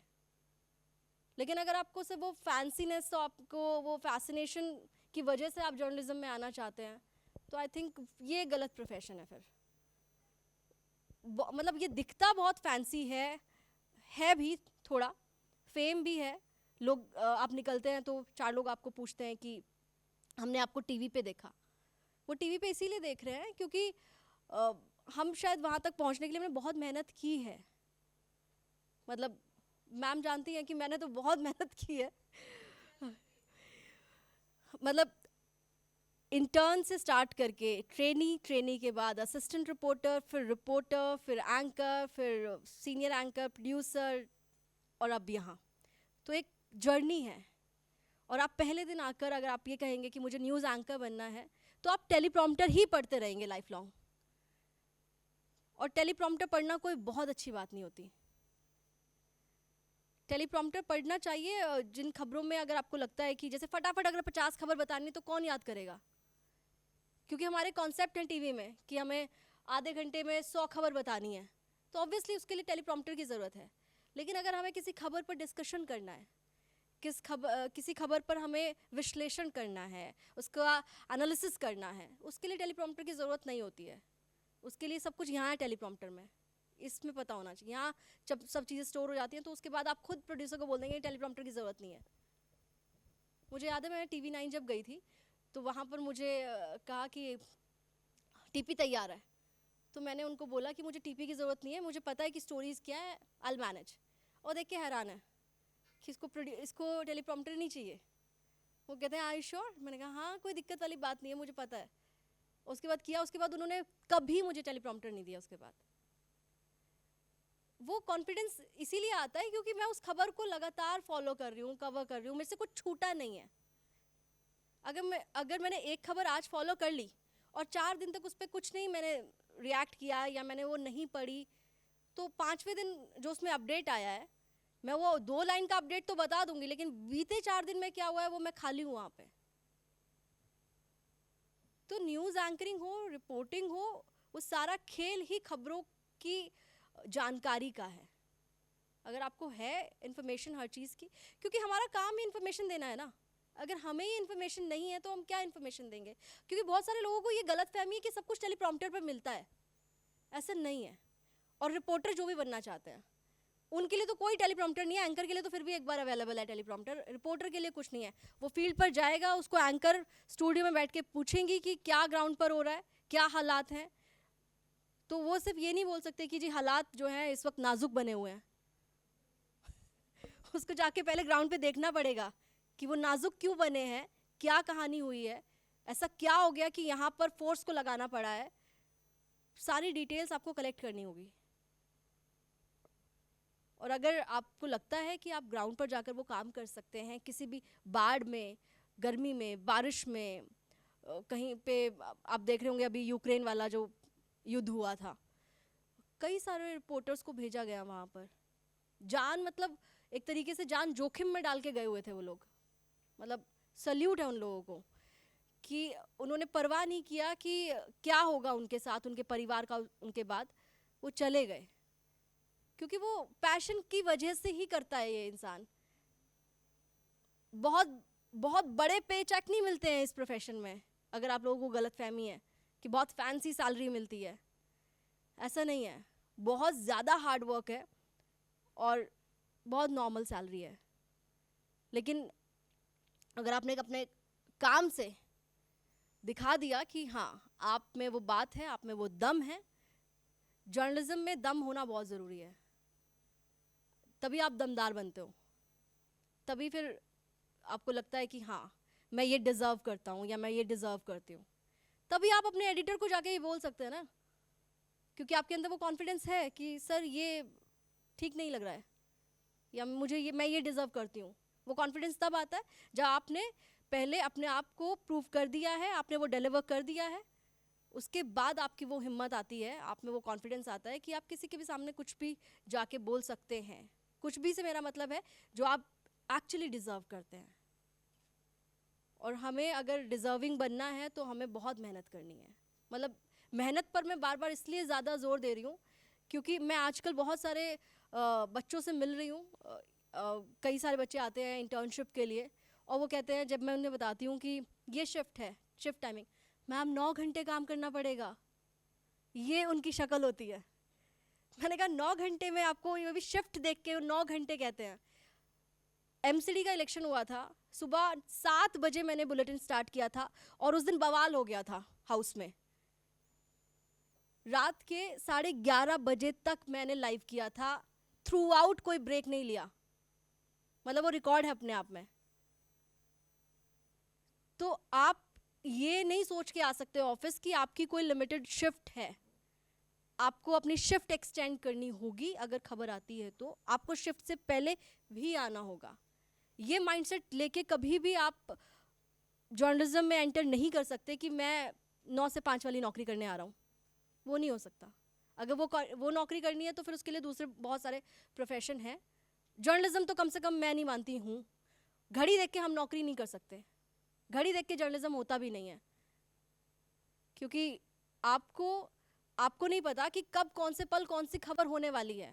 यू नेवर नो कि कहाँ क्या हो जाए, और कुछ भी हो जाएगा तो फिर आपको तो वहाँ ऑफिस में या ग्राउंड पर जाना ही होगा। आपको तो रिस्पॉन्सिबिलिटी जो मिली हुई है, ऑफिस ने आपको बनाया हुआ है ना पॉलिटिकल रिपोर्टर। अगर पॉलिटिक्स से रिलेटेड कोई बड़ी खबर आ गई है तो फिर आपको जाना पड़ेगा। रात के 2:30 बजे भी आपको कैब लेने आएगी आपके ऑफिस की कि जी चलिए असाइनमेंट पे, और आपको अपनी नींद भी छोड़नी पड़ेगी, चाहे आप 11 बजे ही घर पहुँचे हैं, क्योंकि ऐसे ही होता है। और इलेक्शंस वगैरह जब होते हैं तो सुबह ड्यूटी लग जाती है और फिर रात तक वो चलता है। तो मेंटली प्रिपेयर हो जाइए कि आप एक ऐसे प्रोफेशन में एंटर कर रहे हैं जहाँ पर टाइमिंग्स फिक्स नहीं होते हैं, जहाँ पर आपको ये नहीं बताएंगे कि आपकी शिफ्ट ये है और उसके बाद अगर 2 मिनट ऊपर हो गए तो आप ये नहीं कह सकते कि मैं निकल रहा हूँ। जब तक काम है, खबर है, आपको रुकना ही पड़ेगा। आपको लग रहा होगा कि शायद बहुत ज़्यादा मेहनत है, लेकिन ये काम भी ऐसा है ना हमारा, ये ऐसी कोई जॉब नहीं है ना कि हम सॉफ्टवेयर इंजीनियर हैं, उस तरह की जॉब नहीं है। उनकी अपने चैलेंजेस होते हैं, लेकिन ये जो जॉब है स्पेशली मीडिया, जहाँ पर हम सोसाइटी को सही चीज़ें, सच बातें बताने के लिए बैठे हुए हैं, तो वो सच हमें ही तो निकाल के लेके आना है, और सच निकालने के लिए तो बहुत मेहनत करनी पड़ती है। क्योंकि आप जा रहे हो कहीं पे और आपके भी सोर्स बनेंगे, और आपने किसी से पूछा कि क्या हुआ वहाँ पे कोलकाता में, क्या हुआ, किसने आपको बताया कि ऐसी कुछ इन्फॉर्मेशन है कि कुछ शायद रेप वाली खबर कुछ इस तरह की आ रही है। आप अपने एडिटर को नहीं बोल सकते ये कि सर कुछ इस तरह की खबर है, आपको कंफर्म करना पड़ेगा जाके कि क्या हुआ है। आपको फैमिली से मिलना पड़ेगा, आपको स्पॉट पे पहुंचना पड़ेगा, आसपास के लोगों से बात करनी पड़ेगी, आपको डॉक्टर से बात करनी पड़ेगी, पोस्टमार्टम रिपोर्ट चेक करनी पड़ेगी, बहुत सारी चीज़ें हैं। मतलब एक प्रोसेस है पूरा, हर चीज़ को आपको देखना है, और वो आप छोड़ नहीं सकते बीच में कि मेरी शिफ्ट ख़त्म, मैं निकल रही हूँ, ऐसे नहीं बोल सकते। शिफ्ट अभी राजेंद्र नगर का तो सबको याद होगा क्या हुआ दिल्ली में। हाँ, तो हम लोग वहाँ गए, और जब हम कवर करने के लिए गए थे मौसम साफ़ था, बच्चे स्ट्राइक पे बैठे हुए थे, और मैंने जाके स्टूडेंट से बात की, उनकी जो डिमांड्स थी वो सब उनसे पूछी। उसके बाद हम लोग रुके हुए थे क्योंकि स्टूडेंट्स ने बताया कि हम शाम को दोबारा से हम शाम को हंगर स्ट्राइक जो है वो स्टार्ट करने वाला है। मैंने कहा ठीक है, हम लोग ने वो भी कवर किया। उसके बाद मौसम थोड़ा ऐसा ही बारिश जैसा हो रहा था, तो मैंने अपने कैमरामैन को कहा कि हम रुकते हैं कुछ टाइम के लिए, क्योंकि बीच में जब ये इंसिडेंट हुआ तो उसके बाद गवर्नमेंट ने, एमसीडी ने, सब ने आके बोला कि हम काम कर रहे हैं, ड्रेनेज सही कर रहे हैं। हम उसके बाद बारिश शुरू हो गई और उसके बाद यहाँ तक पानी भर गया। वो पानी निकल गया लेकिन भर गया यहाँ तक। आप नहीं होंगे वहाँ पर तो आपको क्या पता, वो आपके पास प्रूफ ही नहीं है किसी चीज़ का। तो खबर के लिए आपको रुकना भी पड़ेगा। आपको दिख रहा है मौसम बारिश का है तो आपको वेट करना पड़ेगा। और वहाँ पे जो स्टूडेंट्स थे वो मतलब उन्होंने ये बात बोली हम लोगों को कि मैम आप लोग रुके थे, हमें बहुत अच्छा लगा कि बारिश हो गई, क्योंकि आपको पता चला कि क्या हुआ है यहाँ पे और अभी भी क्या हो रहा है, क्योंकि बहुत सारी लाइब्रेरी अभी भी बेसमेंट में है। बच्चे जाते हैं और ये इंसिडेंट हुआ इसलिए सब कुछ लोगों को पता चल रहा है, अब इस पर एक्शन हो रहा है। और उसका एडवांटेज वहाँ पे कुछ लाइब्रेरीज उठा रही थी, जहाँ पे 3000 चार्ज करना था वहाँ पे 8000 चार्ज कर रहे थे। तो ये आप जाओगे फील्ड में तब आपको पता चलेगा, स्टूडियो में बैठ के नहीं ये सब चीज़ें आने वाली हैं। तो बहुत ज़रूरी है आप फील्ड में निकलें, आप एंकर बनो, बिल्कुल बनो, स्टूडियो में बैठ के एसी में बैठ के काम करो, लेकिन अगर जर्नलिस्ट बनना है तो ग्राउंड पे आना पड़ेगा। बिना ग्राउंड पे आए वो बात नहीं आएगी, वो कॉन्फिडेंस नहीं आएगा, वो समझ नहीं आएगी खबर की। हमें यहाँ पे बैठ के तो ये आराम से हम डिस्कशन कर लेंगे, डिबेट्स कर लेंगे, लेकिन जब हम ग्राउंड पे जाते हैं तो हमें 500 चीज़ें पता चलती हैं। स्टूडियो में हमें फिल्टर होकर 5 चीज़ पता चलती है। तो बहुत इम्पॉर्टेंट है कि आप अगर इस प्रोफेशन में आ रहे हैं, जर्नलिज्म बहुत चैलेंजिंग है और हर कोई उस चैलेंज को मीट कर सकता है। मैं ये बहुत स्ट्रांगली मानती हूँ। अगर आपने मन बना लिया है, पैशन होना बहुत ज़रूरी है। अगर आप पैशनेट हो ना तो आपको मज़ा आएगा इस काम में। मैं लिटरली बता रही हूँ, मुझे 12 साल हो चुके हैं और मुझे आज भी ऐसा लगता है जैसा ये मेरा पहला दिन है और मुझे बहुत मज़ा आता है। मैं कभी ये नहीं देखती कि मेरी शिफ्ट ओवर हो गई है, नहीं हुई है, क्या नहीं। और इसी वजह से, क्योंकि मैं ऐसी हूँ, मेरी टीम ऐसी है, मैं अपनी सीट से नहीं हिल रही हूँ, मेरे को शिफ्ट का टाइमिंग का कुछ इशू नहीं है, तो मेरी टीम भी वैसी बन चुकी है। क्योंकि मैं ही नहीं जा रही हूँ तो वो क्या करेंगे, और उनको मतलब मज़ा आना चाहिए। आप कोई भी काम कीजिए, आप आर्टिस्ट बनिए, आप एंकर बनिए, आप रिपोर्टर बनिए, आप कार्टूनिस्ट बनिए, कुछ भी बनिए, बट वो बनिए जिसमें आपका एक्चुअल इंटरेस्ट है। अगर आपका सच में इंटरेस्ट है, पैशन हो अगर आपके अंदर, तो मज़ा आता है इस प्रोफेशन में। सीरियसली बता रही हूँ, मुझे बहुत मज़ा आता है। खबर पढ़ना नहीं होता, खबर हम बता रहे हैं हम। और डिजिटल में सबसे बेस्ट चीज़ ये है कि आप अपने व्यूअर के साथ कनेक्ट कर रहे हो, उनके कमेंट्स आ रहे हैं, आप वो भी पढ़ सकते हो, उनको रिप्लाई भी कर सकते हो। लेकिन टीवी में ऐसा नहीं है। टीवी में हमारे ऊपर एक अलग तरीके की जिम्मेदारी है। टीवी में हमारे पास एक लिमिटेड टाइम है, उस लिमिटेड टाइम में हमें रिएक्ट भी करना है, हमें खबर भी देनी है, ब्रेकिंग भी पढ़नी है, फटाफट भी देना है, लाइव में रिपोर्टर के साथ बात भी करनी है। और इस बीच कुछ बड़ा हो जाता है तो कोई किसी मंत्री को अगर लाइन अप कर दिया है हमारे असाइनमेंट ने, तो उससे भी बात करनी है। और अगर हमारे साथ कोई मिनिस्टर लाइन अप हो चुके हैं, उनसे हम बात करने जा रहे हैं, तो हमें पता होना चाहिए कि ये मिनिस्टर जो हैं वो कौन सा विभाग संभाल रहे हैं, कौन सा डिपार्टमेंट संभाल रहे हैं, वो हमारे साथ किस मुद्दे पर आके बातचीत कर रहे हैं। और मुद्दा पता भी है तो सवाल बहुत आपका टू द पॉइंट होना चाहिए। आप घुमा घुमा के सवाल मत पूछिए। जब भी आप एक रिपोर्टर के तौर पे या एक एंकर के तौर पर कभी भी अगर आप कोई इंटरव्यू करते हो, आपके सवाल टू द पॉइंट होने चाहिए। आप अगर किसी कांग्रेस लीडर के साथ आज बात कर रहे हो, दिल्ली में इलेक्शन होने वाला, तो आपसे उनसे सीधा सवाल होना चाहिए कि क्या आप और कांग्रेस यानी कि आम आदमी पार्टी और कांग्रेस पार्टी का कोई अलायंस होगा? आप लोगों ने लोकसभा में अलायंस किया था, आज आप एक दूसरे को बोल रहे हो कि आप करप्ट हो। क्या आप जनता का बेवकूफ बना रहे हो? मतलब डायरेक्ट सवाल होने चाहिए। घुमा फिरा के जवाब नेता देते हैं। रिपोर्टर का काम है कि सीधा सवाल करे, पॉइंटेड सवाल करे। सवाल सुनते ही लगे उसको कि क्या पूछ लिया मेरे से, समझ रहे हो आप?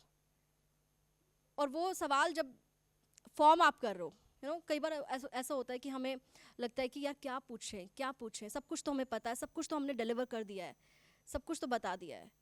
लेकिन फिर भी कुछ चीज़ें ऐसी होती हैं जब आपको नहीं समझ में आता ना, तो आप एक व्यूअर बन जाओ उस टाइम पे, रिपोर्टर की जगह ना व्यूअर बन जाओ और सोचो कि अगर मैं एक खबर देख रहा हूँ तो मेरे दिमाग में क्या आना चाहिए। अगर मैं जनता बन के बैठ के देख रहा हूँ तो मैं एक जनता के तौर पर, एक व्यूअर के तौर पर मेरा क्या सवाल हो सकता है। फिर आपके दिमाग घूमने स्टार्ट होते हैं, फिर आपके दिमाग में अच्छे अच्छे सवाल आते हैं। लेकिन वो सवाल भी तभी आएंगे जब आपने चीज़ें फॉलो की होंगी। तो आपको बेसिक चीज़ें पता होनी चाहिए। आपको पता होना चाहिए लोकसभा में कितनी सीटें, आपको पता होना चाहिए इस वक्त देश में किसकी सरकार चल रही है, वो सरकार अलायंस में चल रही है, ये आपको पता होना चाहिए। ऑपोजिशन का एक अलग अलायंस है, इंडिया अलायंस, वो आपको पता, मतलब ये बहुत बेसिक बात है, ये आपको पता ही होना चाहिए।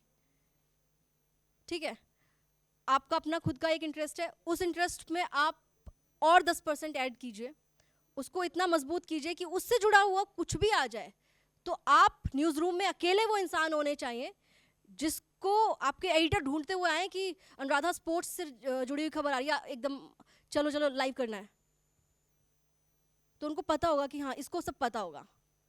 मैं स्पोर्ट्स छोड़ चुकी थी, विनेश फोगाट बैठी हुई थी जंतर मंतर पर आकर, मेरे एडिटर बाहर आते हैं कैबिन से, उन्होंने पूछा क्या हो रहा है ये, क्योंकि मुझे पता है कि वो प्रोटेस्ट कर रही हैं, क्यों कर रही हैं, किस वजह से कर रही हैं, तो मुझे पता था, मैंने बताया।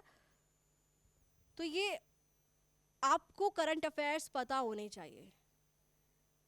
आपको अपने घर के अंदर क्या हो रहा है, घर के ठीक बाहर क्या हो रहा है, आपके शहर में क्या हो रहा है और आपके देश में क्या हो रहा है, ये आपको पता होना चाहिए। और ग्लोबली जो सबसे बड़ी खबरें हैं, 2 खबर कम से कम आपको पता होनी चाहिए, 5 तो ज़्यादा हो जाएंगे, 2 तो पता होनी चाहिए। मुझे लगता है अगर ये सब पता है तो काफ़ी है। Thank you. किसी का कोई सवाल है तो मैं सवाल भी लेना चाहूँगी। बिल्कुल, एक लाइव सेशन आज हम ले ही लेते हैं, सवाल पूछना ज़रूरी है। So it's now your turn to ask her a question, so please the floor is open.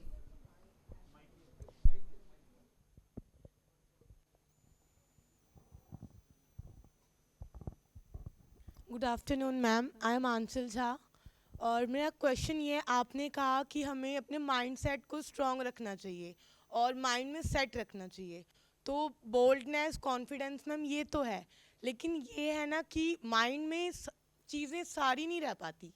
Like अगर बहुत सारी बातें होती हैं, आज का जो जनरेशन है उसको देख करके ओवर थिंकिंग ज़्यादा होती हैं।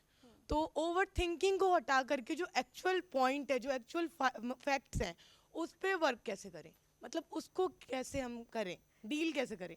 आपके सवाल में ना आपका जवाब है। ओवरथिंक आपने बोला ना। हाँ जी। हम ओवरथिंक कब करते हैं? जब हम ज़्यादा सोचते हैं, किसी एक चीज़ को लेकर हम बैठ जाते हैं, उसके बारे में हम सोचने लग जाते हैं, बट वो ओवर थिंक पॉजिटिव वे में नहीं होता, वो ओवर थिंक नेगेटिव वे में होता है। अगर जैसे कि मैं सोच रही हूँ कि लाइक मेरा कल प्रेजेंटेशन है, मुझे उसको प्रिपेयर करना है, मुझे उसके बारे में बोलना है, तो मैं उसके बारे में इतना डीप हो जाती हूँ कि मुझे उसमें पॉजिटिव से ज़्यादा नेगेटिव दिखना शुरू हो जाता है। पता है इसका बहुत सिंपल सा सोल्यूशन भी है मेरे पास। जब भी आपको कुछ लगे ना कि आपको ये प्रेजेंटेशन देनी है, कोई इंटरव्यू लेना है, तो हम ये ज़्यादा सोचने लग जाते हैं कि हमें इंटरव्यू लेना है, हमें प्रेजेंटेशन देनी है। अगर ये चीज़ें हटा दो ना आप, और आप ये देखो कि मुझे प्रेजेंटेशन प्रिपेयर करनी है, मुझे ये टॉपिक कवर करने हैं, मैं ये चीज़ें पढ़ लेती हूँ, पढ़ लो आप। आपको सोचना ही नहीं पड़ेगा कि क्या प्रेजेंटेशन देनी है, आपके हाथ में माइक दे देंगे, आप 1 घंटा आराम से बोलोगे, क्योंकि आपने सब पढ़ लिया ना, आपके दिमाग में आ गई चीज़ें। और लेकिन जब आपने ये छोड़ दिया, पढ़ना छोड़ दिया, और आपने सोचना स्टार्ट किया, आपने घर में डिस्कशन स्टार्ट किया, आपने दोस्तों को बताना स्टार्ट किया कि यार कल एक बहुत इंपॉर्टेंट प्रेजेंटेशन है, समझ नहीं आ रहा क्या बोलना है, कैसे होगा, मुझे तो नर्वसनेस हो रही है, मेरे को बहुत डर लग रहा है, या पहली प्रेजेंटेशन है। जब आपने पूरा एटमॉस्फेयर ही ऐसा बना लिया अपने लिए, तो वो अच्छा नहीं होने वाला। फिर वो जो जल्दबाजी में जो तैयारी भी होगी ना, वो तैयारी भी अधूरी होगी, और आपका जब आप डिलीवर करने जाओगे वो पीपीटी, तब वो अधूरी तैयारी आपके चेहरे पे नज़र आएगी, आपके बोलने में नज़र आएगी। उन सब चीज़ों को छोड़ो, और वो कहते हैं ना कि आँख पे नज़र होनी चाहिए चिड़िया की, बस उसी पे फोकस करना चाहिए।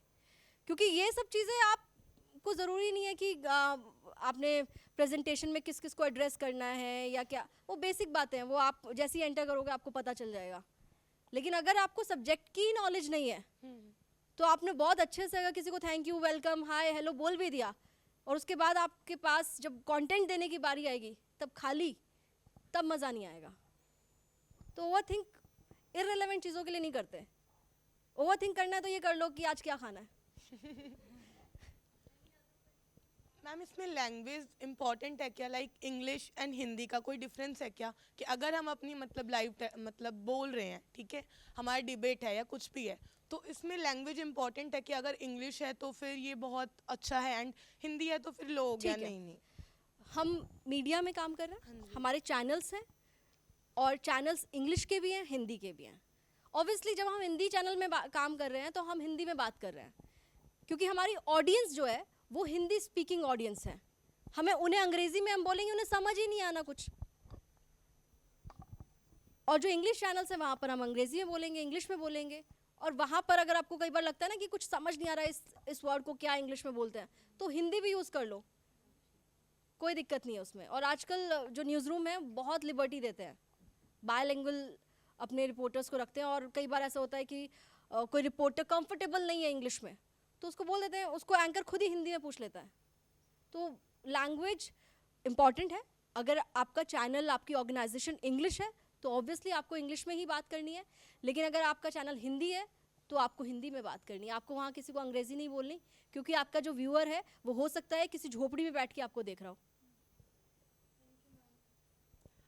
Thank you, ma'am, for your session today. It's been very interesting and very enlightening. Thank you. I just wanted to know, you started your career in sports. So did you find it difficult to, as a woman to break into the field of sports? Because there's a lot of, difficulties and a lot of challenges that specifically women interviewers face when breaking into sports. A lot of, stereotypes, a lot of cliches that's around it. So did you personally find it difficult?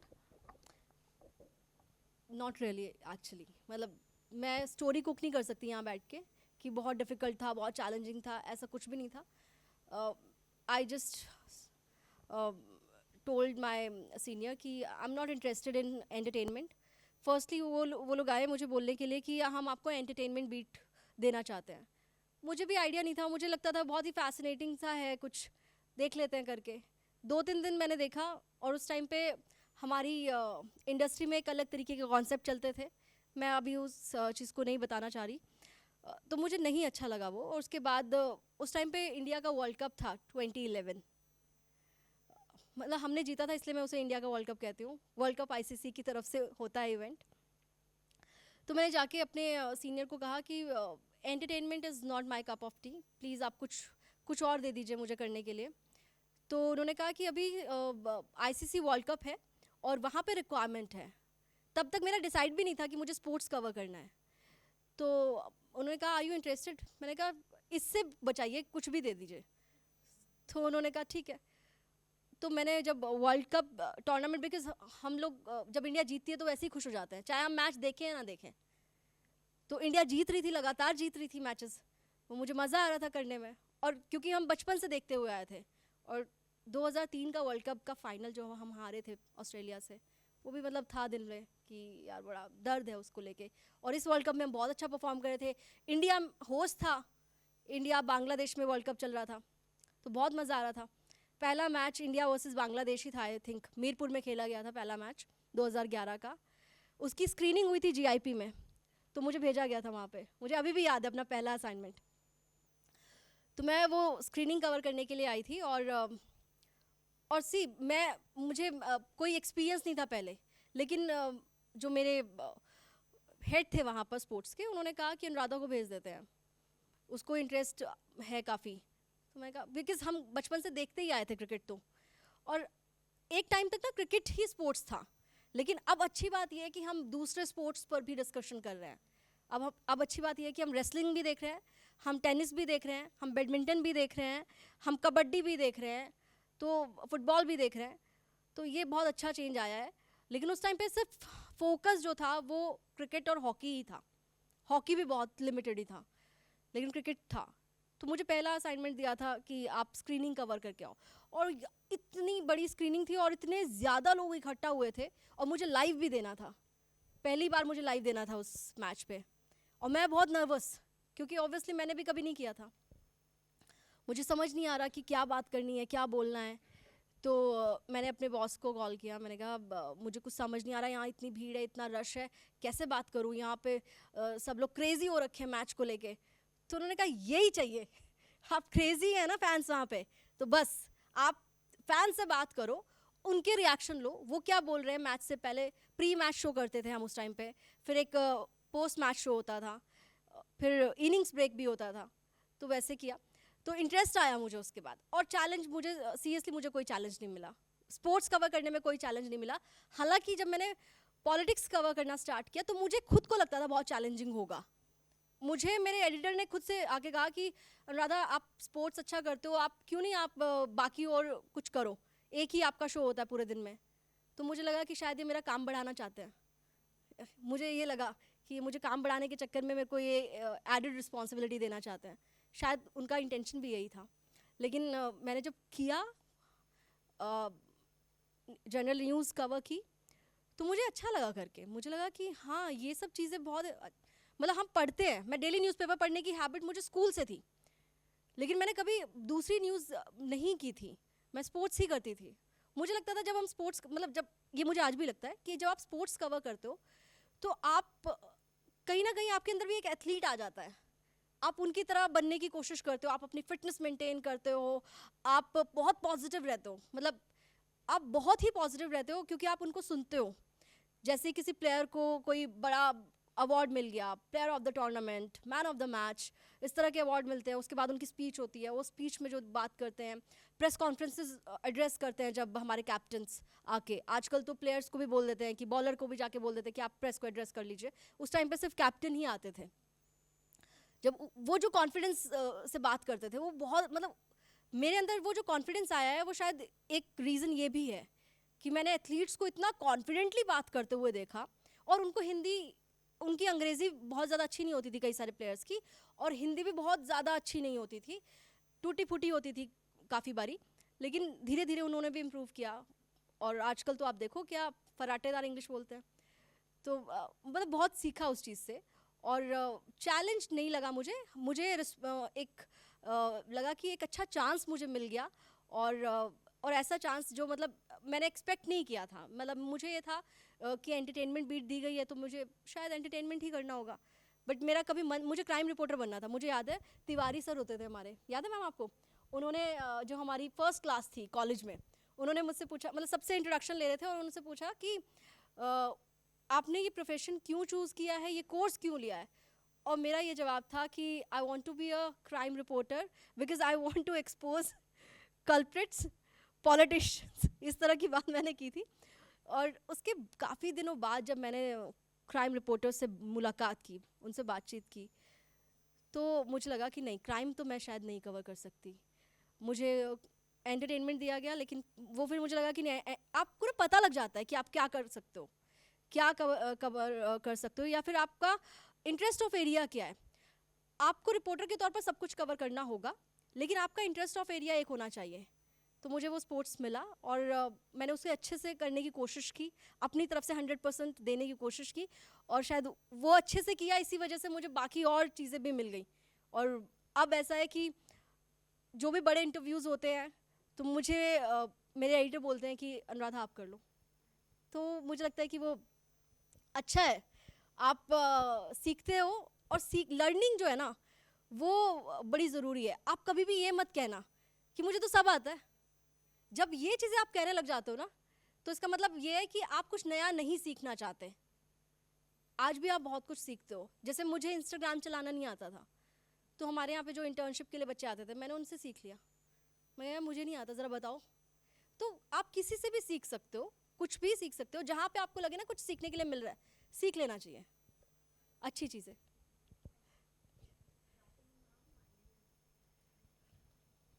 Good afternoon, ma'am. So my question is basically like, suppose we are in the middle of a situation where we have a conflicting news, and we are also short of time, as well as we do not have much resources to get to know about the news. So how do we handle such situations where we do not have the whole factual news, but as well as we cannot tell the lie to the audience and viewers also? So how to handle a news where we do not have much resources to know about the news, and we do not have the full fact about the news? Like conflicting situation है, but हमें उसको ऐसे बताना है जैसे कि वो लगे ना कि वो कॉन्फ्लिक्टिंग है. नहीं, अगर आप एक रिपोर्टर हो और आप फील्ड पे गए हो, तो ये आपकी पहली जिम्मेदारी है कि पहले आप डेटा इकट्ठा करो, पहले आप फैक्ट्स इकट्ठा करो. अगर आप एंकर हो, आप स्टूडियो में बैठे हो और आपको पता है कुछ कॉन्फ्लिक्टिंग हैपनिंग है, और आपके पास उसके बारे में पूरी इन्फॉर्मेशन नहीं है, तो आपके पास जितनी इन्फॉर्मेशन है पहले आप वो बताओ, और उस जगह से जुड़ी हुई जो चीज़ें हैं जो रीसेंट हुई हैं, कुछ तो रीसेंट हुआ होगा. फॉर एग्जांपल, अगर जम्मू कश्मीर की बात करते हैं, आपको पता चला है कि जम्मू कश्मीर में शायद कुछ अटैक जैसी खबर आ रही है. आपको ऐसा लगा, मतलब आपको ये बताया गया कि जम्मू कश्मीर में शायद हमला हुआ है.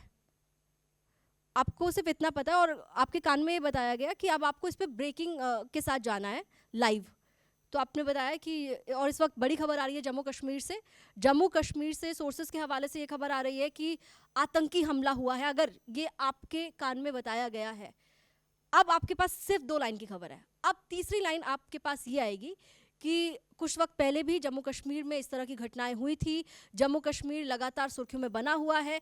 पहले आपने देखा होगा कि किस तरीके से पत्थरबाजी की घटनाएं होती रही हैं, उससे पहले पुलवामा अटैक हुआ. जो इन्फॉर्मेशन आपके पास है, आपके दिमाग में है, आपने, क्योंकि खबरें आपने पढ़ी हैं लगातार, तो आप उस जगह पे जो इन्फॉर्मेशन आपके पास पहले से है, क्योंकि वो फैक्चुअल है, आपको पता है कि वो जो मैं बात करूंगी वो उसमें कोई गुंजाइश नहीं है कि वो गलत खबर होगी, तो वो आप बताइए.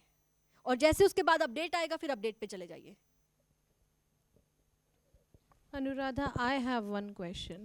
You know, in this very challenging industry where you talked about, I'm very thankful that Anuradha has talked about the ethical standards and how we should stay intact with our ethics and our, you know, values. When we are on screen, we have a certain set of responsibility and accountability, most importantly towards the public. So in this scenario where we see so many anchors, so many, you know, news reporters who have inclination towards, you know, some political party, and we are also observing as viewers that 90% of the media industry is in the hands of, you know, authoritarian approach. How it is possible to make your own identity for all my students, because tomorrow they have to go into the industry, they might have to come up with a lot of challenges where they will be asked to speak one side of the story. Because I really appreciate that you have picked up these points which I keep on talking with my students, because my specialization is media ethics. So I talk more and more with my student about this area, because it is somewhere completely off from the media industry. Still, because I have seen you growing, I have seen that you're a self-made, you know, reporter and anchor, you have made a firm foot in the industry, and that's completely with your balanced reporting. I see your stories, stories, I watch you there, and the way you execute and deliberate your stories is completely in a very neutral and a balanced manner. So don't you think that this concept of bulgent language, where anchors are shouting in the studio and then they are at one side of one political party, so somewhere making a firm foot in this kind of industry, how challenging it is to be there and then make your fame, where this much is happening. You have to violate your ethics and your ethical standards that you learn theoretically in the classrooms. But when it comes to implementation, there are a lot of challenges I'm sure you all have to face. There are very important things like if you talk about balance or neutral things, I think everyone pushes that thing. Even my editor, even I would say कि बाकी सभी channels में भी कोई भी ये नहीं चाहता है कि हम अपने एथिक्स के साथ कॉम्प्रोमाइज़ करें. हाँ, ये बहुत सारी जगह पर ऐसा हम देख रहे हैं कि जहाँ पर आपने जो बात कही कि इंक्लाइन नज़र आता है या दिखता है कि कौन किसकी तरफ है, लेकिन कोई भी चैनल जब आपको हायर कर रहा है, जब आपको ये रिस्पॉन्सिबिलिटी दे रहा है कि आपको जाकर खबर बतानी है, तो आपका काम है कि आप खबर बताएं. हाँ, आपका प्रोड्यूसर, आपके एडिटर आपसे कुछ एक्सपेक्ट कर सकते हैं. आई एम वेरी फॉर्चुनेट, मेरे एडिटर ऐसे एथिक्स के साथ मुझे काम करने की आज़ादी देते हैं और शायद इसी वजह से मैं वो काम कर रही हूँ और इसी वजह से मेरे अंदर वो कॉन्फिडेंस है कि मैं कुछ भी बोल सकती हूँ जाके, क्योंकि मुझे पता है मेरे ऊपर कोई बैगेज नहीं है, मैं किसी बैगेज के साथ नहीं आ रही हूँ. आप अपनी आइडेंटिटी खुद बनाते हैं. आप जिनकी बात कर रहे हैं मैम, आप उनके सोशल मीडिया पर जाके देखेंगे तो आपको नज़र आ जाएगा वो चीज़, और शायद वो वजह है एक कि उनके प्रोग्राम्स में भी आपको वो चीज़ नज़र आती है. आपको हो सकता है कुछ इंस्ट्रक्शंस दिए गए हों, लेकिन स्क्रीन पर जाकर आप कैसे उस चीज़ को न्यूट्रल तरीके से बताएंगे, ये आपके ऊपर डिपेंड करता है. अगर आपको दूसरे साइड की स्टोरी नहीं भी बतानी है तो आप फैक्ट्स बताइए. मुझे ये लगता है कि आप फैक्ट्स बताइए. अगर आपको दूसरे साइड की स्टोरी नहीं बतानी है तो कम से कम जो हुआ है वो बताइए, और अपनी तरफ से कोई व्यूज़ मत उसमें ऐड कीजिए. हाँ, कुछ विक्टिम की साइड का कुछ अगर नहीं बताने के लिए कहा गया तो विक्टिम की साइड के सवाल ज़रूर खड़े कर लीजिए. मत अपना व्यू दीजिए, लेकिन सवाल आखिर में आके आप ज़रूर खड़े कीजिए. और मुझे नहीं लगता है कि इसके लिए कहीं भी किसी भी इंस्टीट्यूशन में, किसी भी ऑर्गेनाइजेशन में किसी भी तरह की कोई रोक है, पाबंदी है. आपको सवाल पूछने की आज़ादी है, लेकिन इस आज़ादी का इस्तेमाल आप कैसे कर रहे हैं ये बहुत इम्पॉर्टेंट है. कुछ लोग उस आज़ादी का इस्तेमाल एक तरफ के लिए कर रहे हैं, कुछ लोग उस आज़ादी का इस्तेमाल दूसरी तरफ के लिए कर रहे हैं, लेकिन मुझे लगता है कि हमें जो आज़ादी मिली है उसका इस्तेमाल हमें सिर्फ और सिर्फ अपने देश के लिए करना चाहिए, अपनी पब्लिक के लिए, अपने व्यूअर के लिए, अपनी ऑडियंस के लिए करना चाहिए बस. और यही मेरे दिमाग में रहता है जब भी मैं कोई स्टोरी पिक करती हूँ, इधर की हो उधर की हो, मुझे उससे फ़र्क नहीं पड़ रहा, क्योंकि शायद मेरे पास वो लिबर्टी है, बहुत लोगों के पास ना भी हो. लेकिन जिन लोगों के पास नहीं है और उनको कैसे सस्टेन करना है, ये उनके लिए एक चैलेंज ज़रूर है. लेकिन कोई भी आपको आके ये नहीं कहने वाला कि आप इस खबर को जब आप बता रहे हैं तो उसमें आप ये सब चीज़ें ऐड कर दीजिए. मुझे लगता है आप उसमें सिर्फ एथिक्स ऐड कीजिए. आपको लगता है कि आपको दूसरी तरफ की चीज़ें वो आपको छिपानी है या नहीं बतानी है या हटानी है, वो एडिटोरियल कॉल होती है कई बार, तो उसकी तरह से वो चीज़ें की जाती हैं. लेकिन कोशिश कीजिए जितना आप अपनी तरफ से जर्नलिज्म एथिक्स को फॉलो कर सकते हैं, वो प्रिंसिपल्स फॉलो कर सकते हैं, वो फॉलो कीजिए. न्यूट्रल रहिए.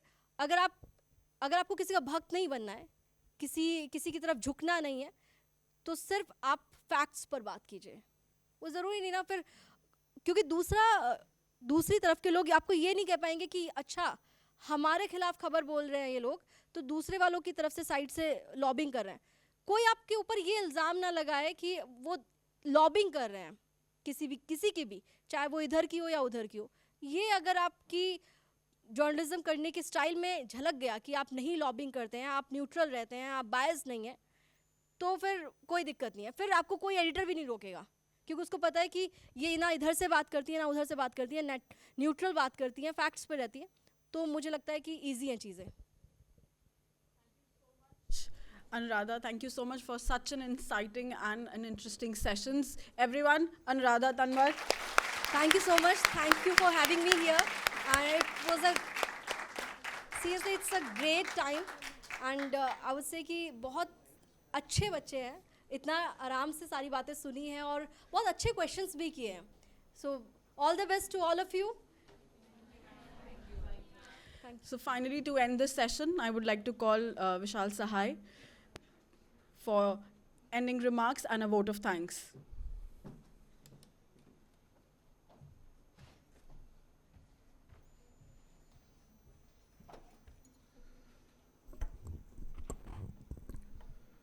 नमस्कार।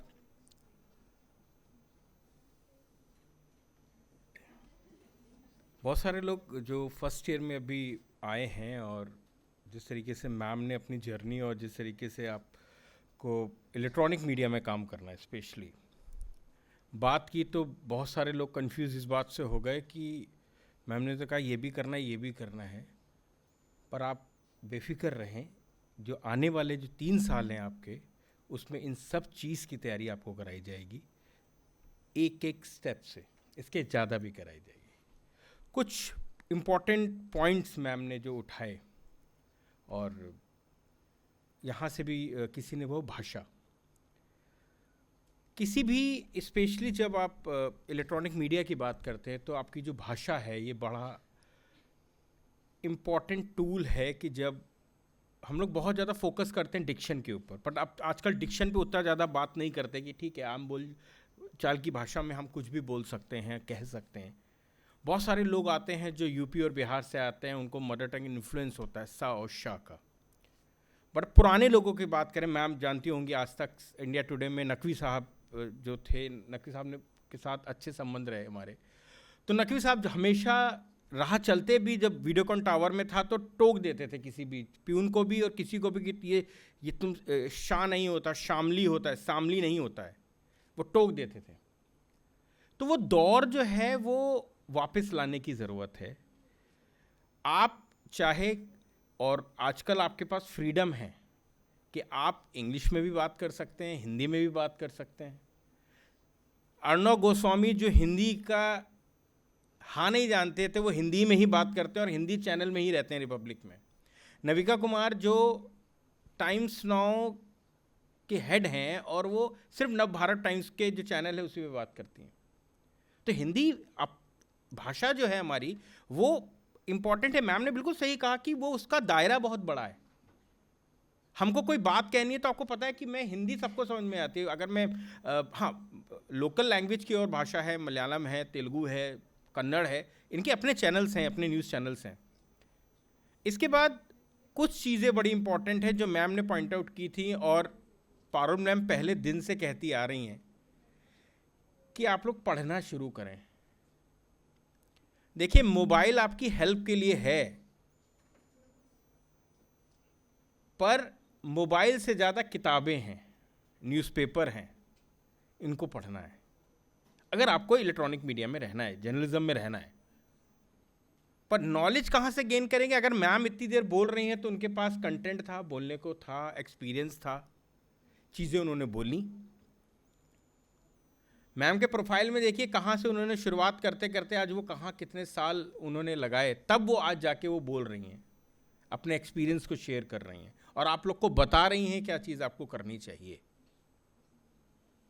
तो इसके लिए मैं दिल की गहराइयों से कह लीजिए आप सबकी तरफ से मैम को थैंक यू बोलना चाहता हूँ on the behalf of DME family, कि उन्होंने, मुझे मालूम है वो बिज़ी शेड्यूल से उन्होंने समय निकाला और यहाँ पर आए, तो एक बार जोरदार ताली के साथ उनको धन्यवाद दें। और उनसे रिक्वेस्ट भी है कि ऐसे सेशंस वो लेती रहें हम लोग के साथ जब भी उनके पास समय हो। और आप सब लोग, मुझे बहुत अच्छा लगा कि आप लोग बहुत पेशेंस के साथ सुन रहे थे। कुछ लोगों के क्वेश्चंस बहुत है, स्पेशली यहाँ पर किसी ने क्वेश्चन पूछा था, आपने मुझे मालूम है उसको एंकर ही बनना है, वो पहले दिन से उसको चाहिए, बट आपको पता है मैम ने एंकर बनने के लिए क्या बताया ना, आपको कहाँ से अपने आप को तैयार करना शुरू करना है, ग्राउंड लेवल कहाँ से शुरू होता है। एंकर बन के सीधे कुछ नहीं मिलने वाला, तो ग्राउंड रियलिटी को समझना पड़ेगा, डेस्क पे काम करना पड़ेगा, कॉपी लिखना आना चाहिए। जितना अच्छा आप लोग काम करेंगे, बहुत सारे लोग लल्लन टॉप को फॉलो करते हैं ना, लल्लन टॉप को। लल्लन टॉप का अगर आप करियर ऑप्शंस पे जाएंगे ना और उनका एक ऐड पढ़िए कि वो नौकरी मुझे करनी है लल्लन टॉप में द्विवेदी साहब के पास, तो वो क्या मांगते हैं, उनकी क्वालिफिकेशन क्या है, पढ़ा है आपने कभी? उनके लिए जर्नलिज्म फील्ड में हो नहीं हो फ़र्क नहीं पड़ता, अगर आप पॉलिटिकल सटायर अलग स्टाइल से लिख सकते हैं, यू आर वेलकम। नहीं लिख सकते तो नहीं कर सकते, आप चाहे गोल्ड मेडलिस्ट भी हो। लल्लन टॉप में अंगोछा पहन के वो एंकरिंग करते हैं, तो वो चीज़ें आपको करनी है, ठीक है। तो अगर वहाँ जाना है तो उसके लिए मेहनत करना है। सो एक बार फिर आप सबकी तरफ से, डीएमई फैमिली की तरफ से मैम का थैंक यू, और आई होप कि आप सब लोग अपना एंथ्यू यही बनाए रहेंगे। आने वाले समय में अगले हफ्तों में भी कई ऐसे सेशंस होंगे जो एक्सपर्ट्स आएंगे जो आपके साथ बात करेंगे। Thank you very much.